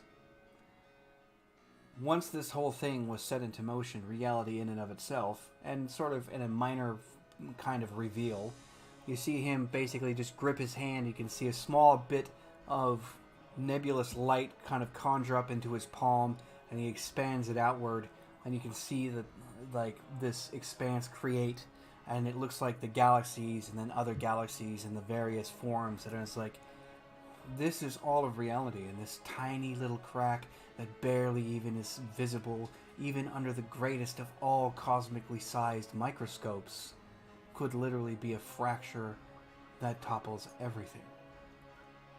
It always starts small. No one ever sees what that is before it's too late. No one. There is no grand master, no great god, nothing. Just the reality, and whatever it is that created it is either far too saturated within itself, or there is just a wonderful dance of various life and energy flowing through all things, and if that is disrupted, then the whole play comes to a crashing halt. But there is no master to all. And then he just closes his fist, and the display of what you guys were looking at just completely dissipates.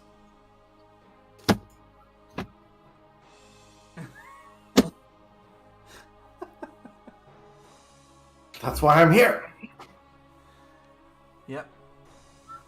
So, more to the point, we have to find whoever it is that is orchestrating the collapse in and of itself. That is the individual we need to find, for it is that individual that I have no idea who they are. But who has the resources to do it? Sorry, didn't mean to interrupt, but resources who has would the be- resources to do that? I can only think of one. Only one. And Fasal looks at him and is like, you think that they might actually go through with this? He just shakes his head, not intentionally, but they're the only one who can. And he just like scratches the back of his head. Visal's just like, well then, so what he's referring to is the technocratic order. The technocracy controls everything, somehow or another. Once they realized that magic was profound in all things, they established a way to quantify it. And in quantifying it, they found a new technology. That technology, just like anything else, like a gun or a shovel, can be used properly or improperly. They've just found a way to control it. Whatever their motives are, they are ambiguous to us, sometimes. Sometimes not. But in this case, they are a global force that is active everywhere. It is the way that they have managed to do this. But artificing and the way that they've done it gives them access and convenience.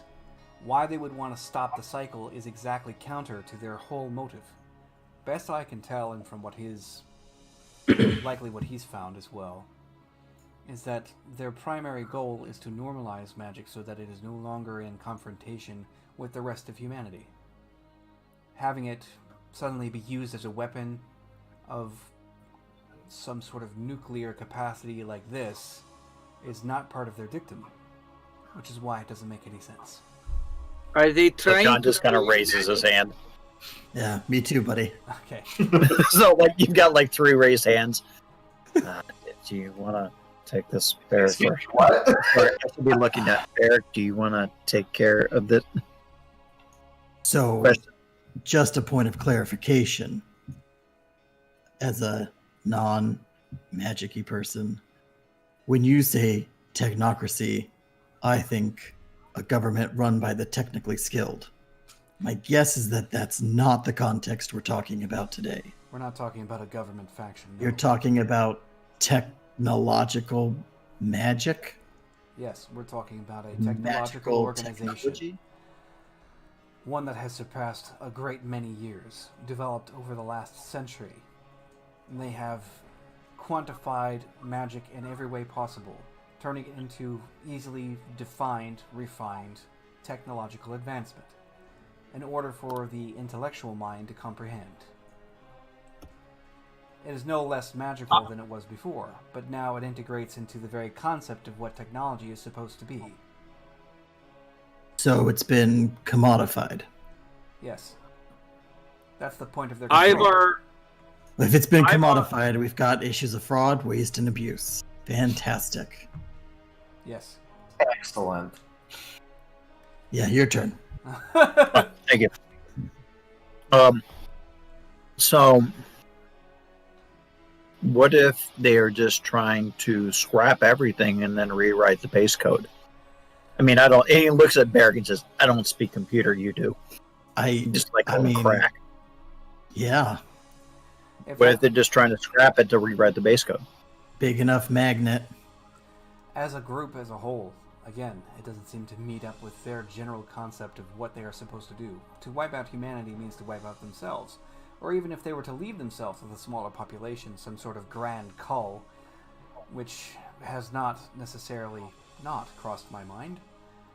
The problem with it is that they lose all of their assets. Their power base is built and designed on human... all of this.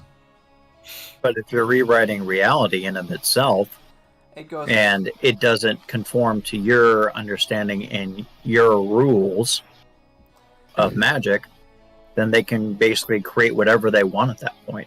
Maybe perhaps it Well, best- there's a reason you don't throw batteries in the fire, right? They explode. There's collateral damage. If we're all resources for them, maybe not worth it to them to wipe us out. Start anew. It's more complicated than that. That's Mr. Gray. and this is where Ivar rolls just an occult to try and look at his knowledge of the arcane and of magic and of reality. And what it sounds like to him is the technocrats are trying to tame magic and trying to basically bottle it and have it work at their whim, Well, that but would not not the normal be rules of magic. that would not be abnormal for anybody who ever wielded magic in the past. magic has always been a tool or an instrument to construct outcomes that were preferable to the caster. This is different. Absolutely. Yes. But this seems to be much larger. It's not only larger, there's another problem. There is a core centralized idea that humanity as a whole has a certain idea or concept, because human beings share consciousness based on the magical understanding that you've come from. A shared consciousness means that if you try to disrupt that consciousness too heavily, then you'll get nothing but a backlash. You've encountered paradox yourself personally, especially whenever getting too aggressive, say Cerberus as one example. And bringing that whole thing out, whenever you tore the veil yourself by accident, that whole business was paradox. And that is what those who are actually skilled in mysticism know it to be. When reality is screwed with too much, paradox comes back to set things right, twisting it up into a perverted kind of counterbalance. And right now, if the technocracy were to try and totally disrupt the Earth, chances are they're not just playing with fire, they're basically swallowing plutonium. And it would be counterproductive and suicidal, because they'd be trying to challenge the entire globe's shared consciousness of how things work.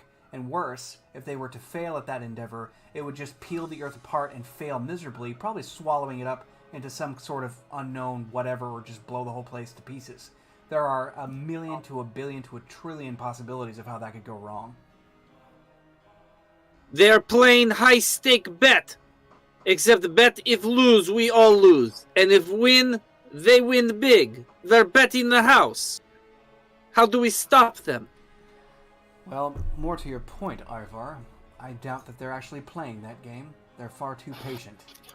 If I were to hazard a guess, I would actually say that there's more likely either a fringe group involved or something that is trying to orchestrate some kind of change on a global scale. But that's only a guess. We do know of some possibilities, but we have no confirmations. But before we move forward, where do we have these pieces brought? If you have the manufacturing capability, your reputation is quite, well, honorable. I see no reason why we should not have you brought to your manor, Lord Vasile. I think that would probably be best, in fact. I can also issue up those who would actually be able to participate if you are willing. I have men of my own that could actually stay there as part of guests and assist along the way. And Mr. Douglas, if any of this is going to require some help, we'll need you. And you see, he's like, really? He's like, in fact, the materials necessary in order to do this will require quite a lot of precision. From what I understand, your concepts of matter go far beyond what you normally display. And he's just like, where did you hear that? And he's like, I pay attention. It's part of my thing. And he's like, alright, fine. Enough playing around. I have no intention of measuring dicks against a god and a prince. So, as it is, I believe I will offer my services. Plus, it will put me on ground zero for whatever this manufactures. I agree. And I also agree that Vasile should be the one that should help manufacture this. You actually see Vasile bow forward a little bit. He's like, I appreciate the opportunity to be able to right a terrible mistake. I will not let any of you down.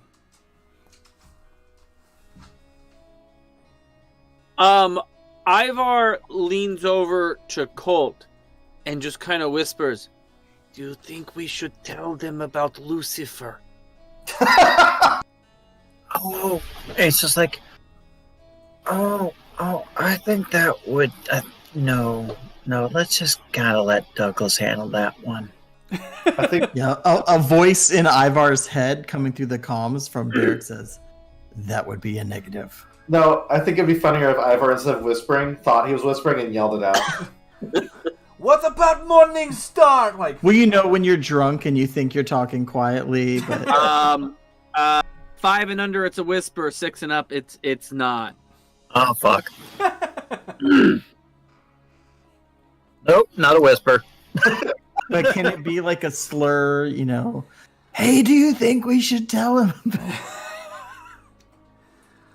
Of course. It's John just like, I don't think so. Fuck. Ivar have trouble controlling inner monologue. Because he was frozen from the 60s. So, at this point, Vassal just kind of raises his head up and he's like, I'm sorry, what? Don't worry about it. It's been a weird day. Weird week. Weird month. Long story short, we're on a timetable. So are we. Probably best that we actually get this going. And you see, like, Vassal just holds his hand up like this, and all of the ships go up and then float directly into his case, and he closes it. And he's like, I will be leaving. You can meet me at my manor home when you are ready, Mr. Douglas. And Mr. Douglas bows, and he's like, thank you. I appreciate that. Mr. Gray, good to see you. Been a very long time. He's like, it has. This time much better than the last. I have to agree as well. Later then. Ivar bows in a very fashion that kind of makes you guys wonder if he practices yoga on the side. Banking on that 25 etiquette from earlier. Yeah. So, Mr. Douglas turns around and is like, let's go. Don't want to linger here. So, did we get what we came for? They have all the pieces together, and it would appear that Versailles will begin construction, but I will have to participate from what it seems like. So we gave them what we had, Yes. and we're trusting that they are going to do it. I don't think we have much choice. If they wanted to tear our throats out and take it, they would have. No question there. I'm just wondering what part we still have to play in this. If they're able to have the means and resources and skill to create said prison, They're going to be making the prison, can we yes. just But the problem is that this is let them only the beginning. do that? We have other investigations to find out what is causing all the rest of this. Because remember, the outsiders are not the only problem. They aggravate the issue, but they are not the actual source. It would appear that they were brought here intentionally. But under what circumstances? They are distraction. They're distraction, Barrick. We are nothing more than cannon fodder. This is Either what way. happened in my country long time ago. Cannon fodder. You throw them in without guns, blah, blah, blah. Next thing you know, Putin rides bear across country. Ah, yes, the second coming of the Dark Ages. Well, either way, like I said, will be probably indisposed. If they are asking for my expertise, then it is rather important that I actually appear. As for the rest of you, we still have much work to do, because whatever is causing the fracture, whatever that fissure is coming from, it is imperative that we do not slow down now. We will need you to be looking for any means to sort out how, why, or where. And if it is exactly as they say, then, well, it will be unsuspected by such a large faction. And if it is the technocracy, we'll be asking to bring war to their doorstep, somehow or another.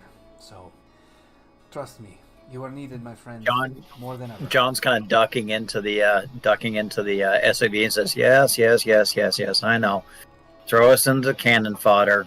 We're the cannon fodder. Well, Yeah. so as you guys are actually coming out of the tree line, before you hit the AVs, you actually come out, and there are two other vehicles, also AVs, heavily armored, that are actually sitting out in the same lot. You've actually got the pilot from your own. Douglas takes a stop for a second, takes a look at it, and he's like, the fuck? And takes a look over at the pilot, who's unharmed at the moment, but standing next to a man who is wearing what looks to be some sort of black fatigues used for urban combat, no camouflage, and he's just got this silvery beret on. He's like, you've got to be fucking kidding me. Would John know who they are? Yeah, they're the chrome berets, and there's a lot of them. And John just kind of cocks his head and says, Douglas? What the fuck? That's what I said. He goes walking up to the one that's there. You can see the guy just standing there talking. It's like, good. It seems like they're here. Thank you for being patient. And for cooperating. He walks over. He's like, Mr. Douglas. And he's sort of like, yes? And you are? And he's like, I'm Corporal John's Man- right next to Mr. Yeah. Douglas. Yep. He's like, Corporal Leonard Keynes. Chrome Berets.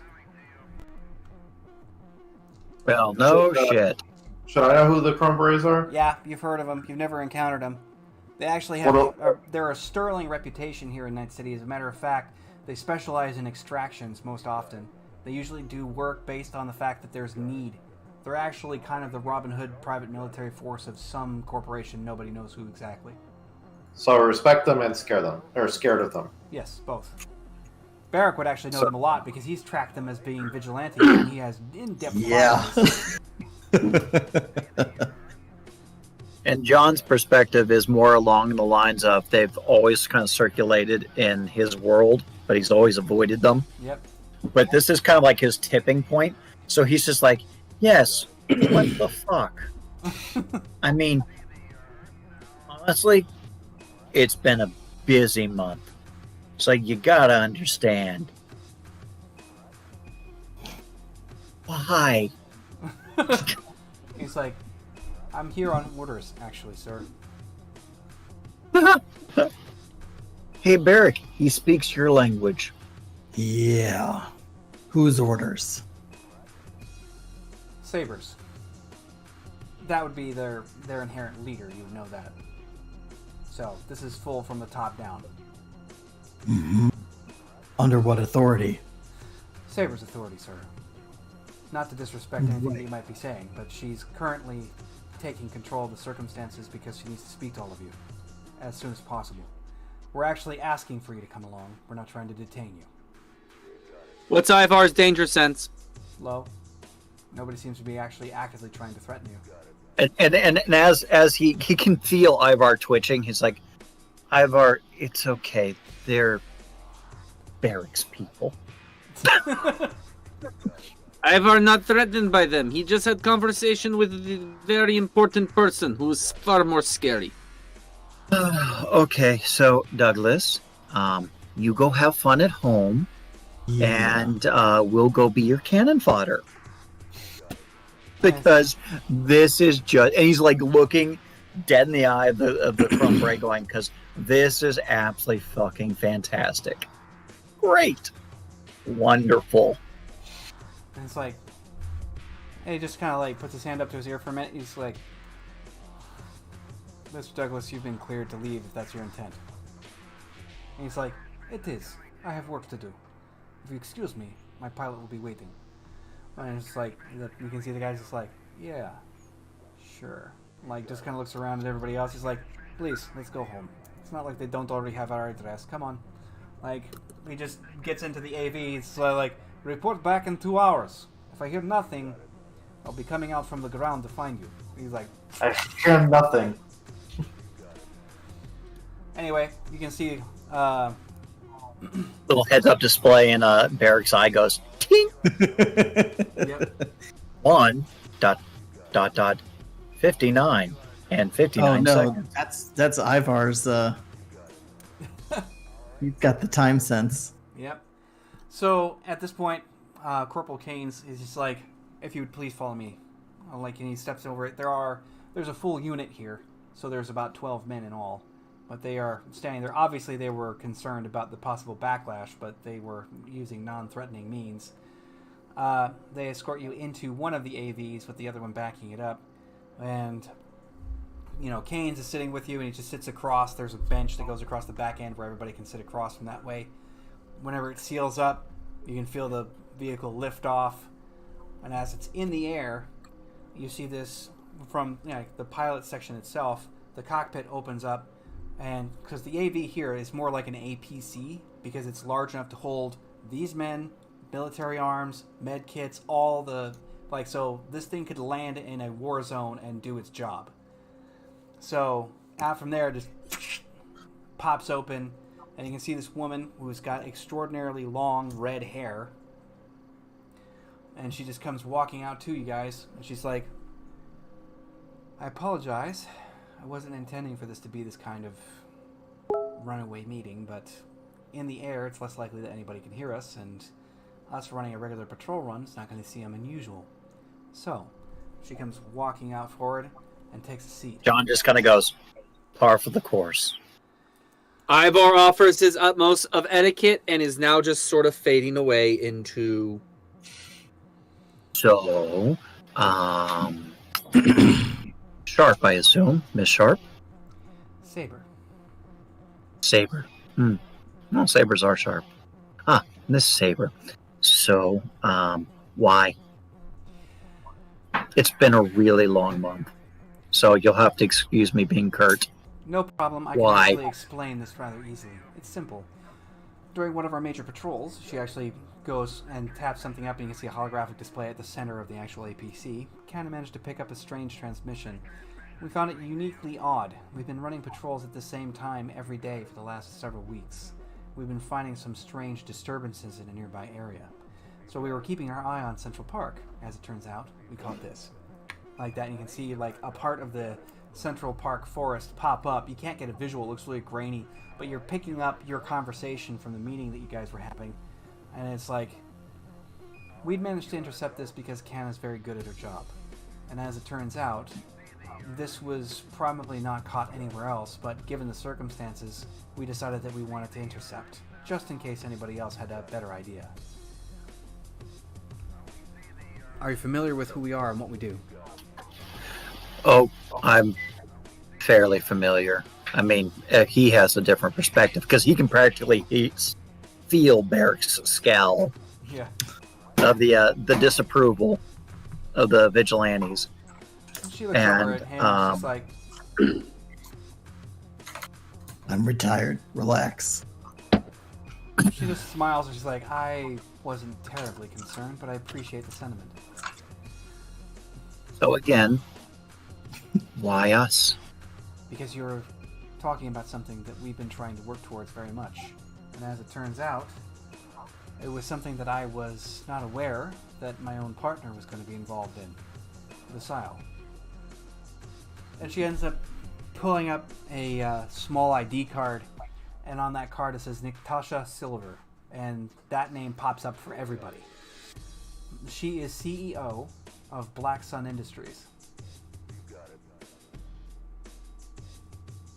So, Miss Silver, how may we be of help? Well, at this rate, I was hoping to be able to accomplish a few things. One of which was help you find exactly what you're looking for. We've been sort of on the same road, actually. We've been running some pretty large investigations into what could possibly be causing all this distress. Now, we didn't have as much data as what was presented there at your little meet, but it was more than enough. And now, I can't help but be absolutely certain that Victor Hyde himself will be meeting with a person or a group that has their hand directly involved in this, if it's not Victor himself. Well, I hate to say this, but given the circumstances of our life, that meat isn't happening. His hands, like in his head, his head's in his hands right now. How it wouldn't be happening soon, would it? Oh, that's probably going to be due to occur in the next few days. Oh, yeah. And he just kind of mutters under his breath, yeah, that's about fucking right. So... Yeah, we're actually double booked for emergencies. So so 2 days, okay. We have a prior engagement. We would like to consult with Mr. Douglas concerning this matter. Do you have any other information you'd like to care to share, seeing as you have all the cards on the table and we're basically surrounded by heavily armed people and voluntold to join you? Oh, you came here at your own choice, so don't act like a baby about it. Either way, I do have some information for you. I'm certain that Victor Hyde is involved, 100%. So either way, even if you decide to dismiss whatever this lead is and decide to follow it up yourself, you can at least go that route. I won't plan on getting in your way. As it is, I intend to disrupt the meet. The problem is that that meet doesn't have a location that I can find. In fact, the closer I get to the circumstance, the more confusing it gets. Which is not unusual, given the fact that I've been having that run for almost 8 months now. Even my top techs can't seem to get into their own data fortresses or anything else that would lead us in the right direction. I've lost men on this. Doing any particular brain deep dive has been very costly, and in fact, I'm certain has certain supernatural elements involved.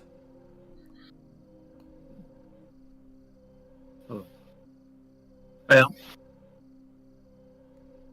if we find the information for you, would you be willing to help us disrupt that meeting? Well, actually, I was hoping that you'd help me disrupt that meeting, but I'll take it in whatever direction you want to call it. Hey, I take it however I can get at this point. Well, Ivar, Riv, Barrick, what do you guys think? I think I we have need one to drink. establish a consulting fee rate schedule we can start handing out to large private corporations that seem to think of us as their personal hit squad. This is not a Well, hit. I mean, it's kind of getting to that point. If you Well, really I mean, think about it. it's not a hit, but it's a hit. It's important, is what it is.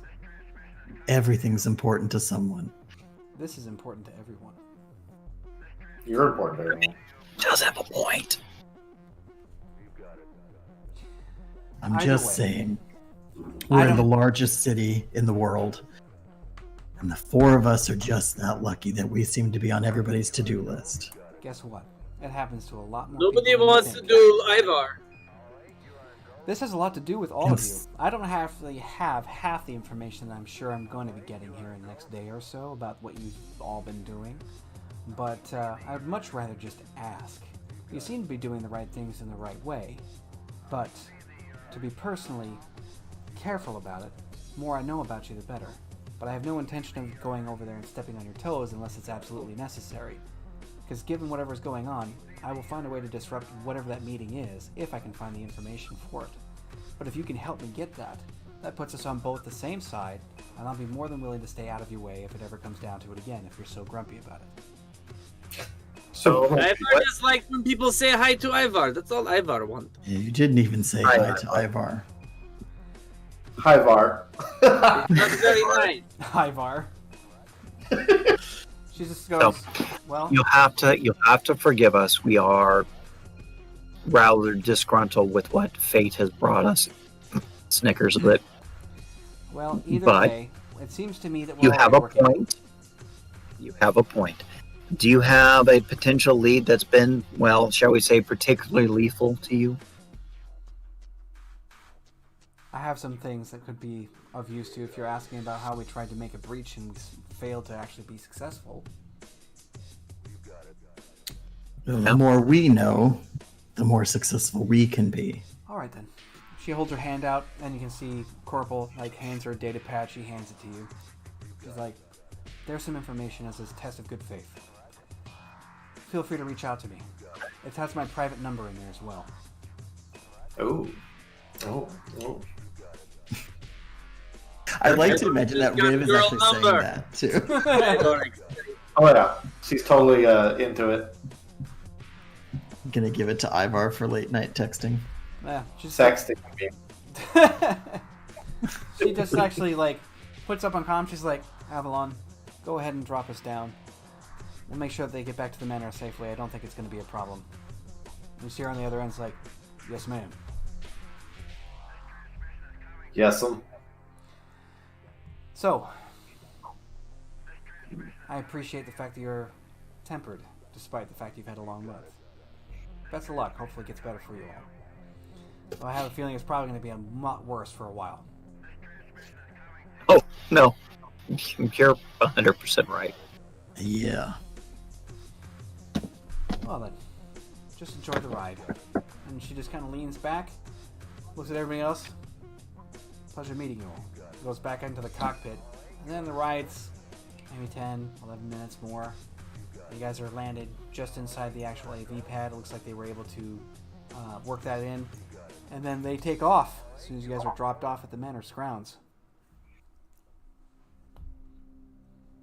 Eric, shall we review the information with Douglas and see what kind of, I don't know, cockeyed plan we're going to come up with and nearly die again? I suppose. These organizations all seem to have a little more teeth when I'm sitting behind my desk. And it turns out they really just subcontract whatever A-team they think they can find. Oh, please. We're all making shit up, and they're the worst at it. Right? It makes me The only- wonder who they went to before they went to us. It also makes me wonder how they got around the scrambler that I was using to block any eavesdropping of our meetings. So I may need an upgrade in that.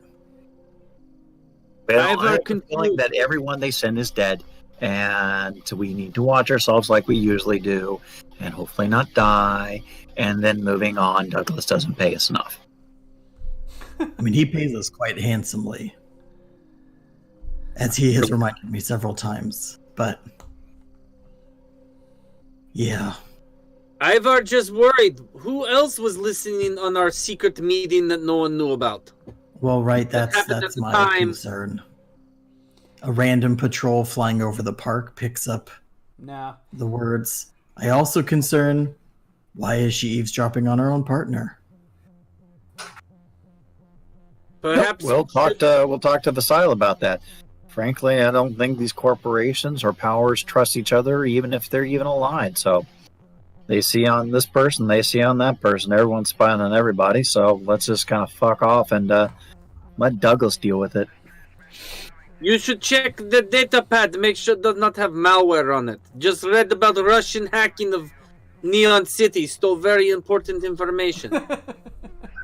Yeah, I know. The password was MAGA 2020 exclamation mark. Oh God. True story. It's a true story. Yeah. Oh, that hurts. It hurts so good. With no two-factor authentication. Of course not. All right, I'm gonna get back to making Christmas present stuff for the schools. Alright. Yeah, I'm gonna throw 16 points at everybody. Yay. Good day. Alrighty. So that's nice.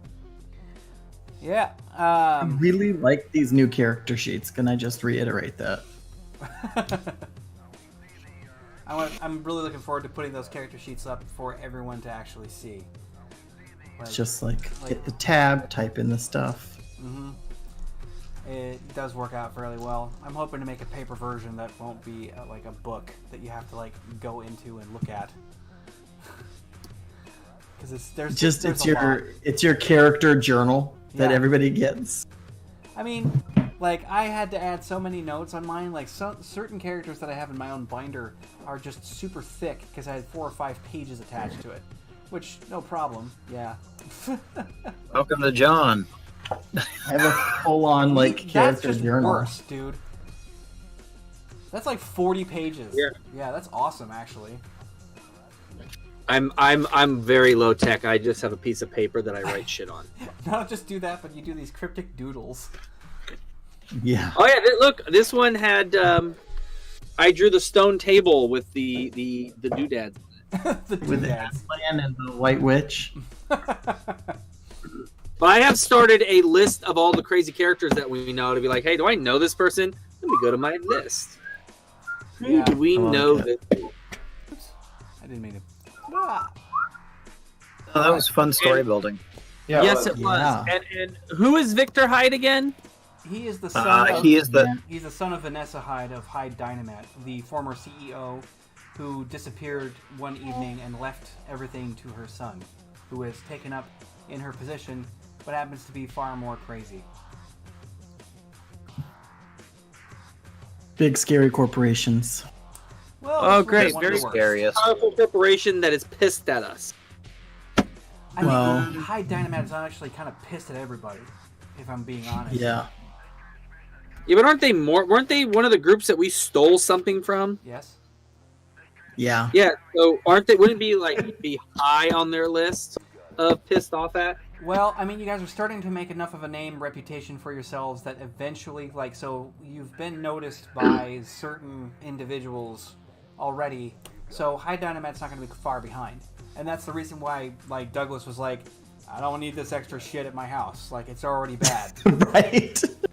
Well, that might be It's something interesting Tony to put like Stark on giving the his address. like for the character sheets, like a notoriety, Yeah. like just like a notoriety meter.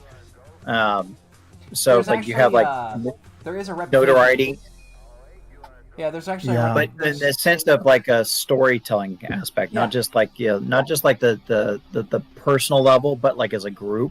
So like as the higher it goes, the more notice you have of the corporations, so Well, that the player knows. the thing about that is that there's actually a system that I don't ever really use, but it's a 1 through 10 system for reputation. And, you know, like, whenever it comes down to it, somebody who has a certain degree of notoriety, they roll a d10. And if your notoriety is really small, you're going to be like 1, 2, whatever, which means that they have to meet that. So the greater your notoriety, the larger that number is. So in other words, if you, like, say we're at, you know, reputation 6, if they roll a 6 or lower, then they manage to recognize who you are, at least with some sense of accuracy. For good or bad. Yeah. And the thing about that is that the closer to 1 they are, is the more factual information they have about you. So if it's like if you're notorious and you have a really shitty reputation, and they rolled like a 6 out of that 1 through 6, they only know your reputation for the crap that you haven't really done, but whatever reputation is most popular. But if they roll like a 2, they're like, you've got a bad rap, but you don't really do that stuff, do you? Like, they can kind of, they get more clarity the more down to it they do. So that. Oh, I like that. Yeah. That feels unique. Yep. But I do actually like the idea of, and I'm almost looking like the health level, but it's not for the individual, but it's for the group itself. That's put in like, hey, this group, organization of whoever they are, they're exactly. I think my They are. face just, like, That's got exactly it, Riv. Holy crap! Wow. It almost feel. Yeah, well, I mean, like, so that's definitely a part of it, and I can start sort of, like, chipping that into the actual character sheet, because you could start gaining reputation, which then feeds into advantages, disadvantages, that kind of stuff. It's no different than the milestones. Yeah, because it almost seems it has to be dual. Like, if you lean one way, you might get the benefit of these types of people, but it's going to cause these types of people to freaking hate you more. Yeah, It's the friends of the enemy. The friends of my enemy are my enemy. Yeah, well, like, that's kind of my point, though, is that, like, you get whatever their reputation is, the deeper down that it goes. And the reason why I don't stipulate good or bad is because if you have a great reputation but the facts are not what like, if the facts don't match the myth, then the deeper down you go, it's like, you know, like, if somebody who protests to be a really good Samaritan, if you get like a 1 when you're rolling that up, they could be super famous, like an 8, and then you go like that and you roll a 1 on that reputation check, you're like, you're full of shit. Like, you keep telling everybody that you're a good person, etc., but it's all crap. It's all lies. They basically, Joel Osteen. yeah, it's how can you discern, like, myth from fact whenever you're seeing them in a reputational sense. Yeah, that sounds like it would be very appropriate for shadows. Yeah. There's a And huge so roleplay so element to it. like looking at the world anvil, one of the things that I saw in there was like that, like the organizations with the spider web showing, you know, allies and enemies and all that. I have no idea how you set that up, but it looked pretty awesome as a Yeah, I'm going to be as a going tool through for each one of, people. like, the videos that they have for that, and I'm going to figure out how to do all that Yeah. stuff, and I'll have an overlay so you guys can see the exact topography of how all these organizations interact with each other. just seemed cool. Yep. And I've got, like, 15 unpublished articles that I still am, like, tinkering at from behind the scenes. So, these are going to, like I said, this is all a huge amount of, like, just, like, race information, organizational information. I'm going to start tying them to the historical events in my timeline. It'll all start, like, weaving together, because that's what World Anvil does. You can drop links to other articles within stuff. Yeah. Yep, and you can link it to the timeline, so you can see if there's major events and what corporations were involved, and then go deeper. Like, it just creates this huge, like, drill down effect where you can start seeing all the major stuff. It's awesome. So you're trying to create a Wikipedia for Shadows. Yeah, I'm basically, like, doing what we had talked about beforehand, which is just developing... This is all lore, though, because the mechanics and the rest of it, that's coming in the actual... our core, but I mean, it's good to have a lore book because then it allows you to know the history. And a living one at that. Because I can adjust it because, like, believe it or not, you guys are on the main plot line, and I have no idea which way it's going to fork.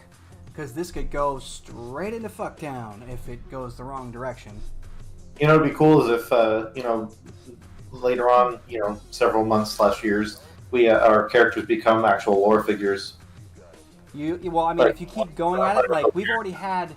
So in Shadows, first of all, as you guys have seen, if you survive the first few sessions, there's a good chance you could become something legendary like that.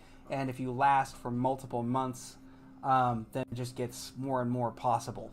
And you guys are already being tapped by major players all throughout Neon City anyway. And that's kind of how it starts. Like, if you guys think that you're sort of at the top level at this point at all, it's like you're on, like, third rung of a 10-rung ladder. Like, you're starting to get to where, like, the fact that these corporations notice you. Yeah, I mean, but right now, like, Barrack isn't too far. We just got called up to the minor leagues. Yeah, you basically have been seen as, as a proper set of assets. And that right there is kind of like, Barrack wasn't entirely wrong about being everybody's personal hit squad. But the thing about that is that that's the way that corporations function, even if they are moralistically on the side of being more correct. They still have to go, like, we don't know who these people are, so we just need to throw money at it so that they'll cooperate. And then, until they demonstrate a certain personality of something else. Well, that's a lot of Barrack's. The reason that when I built him, he had really low empathy was because in his past, that's the way he used people, was they were assets. Yep. Once you've fulfilled your purpose, I have no use for you. So empathy was not good to have. And now he's like, oh, turns out it's tied to sanity. And now it's troublesome. Yeah. All right, I'm gonna head out. All right. Yeah, I'm out as well. Fairly well. Take care, guys.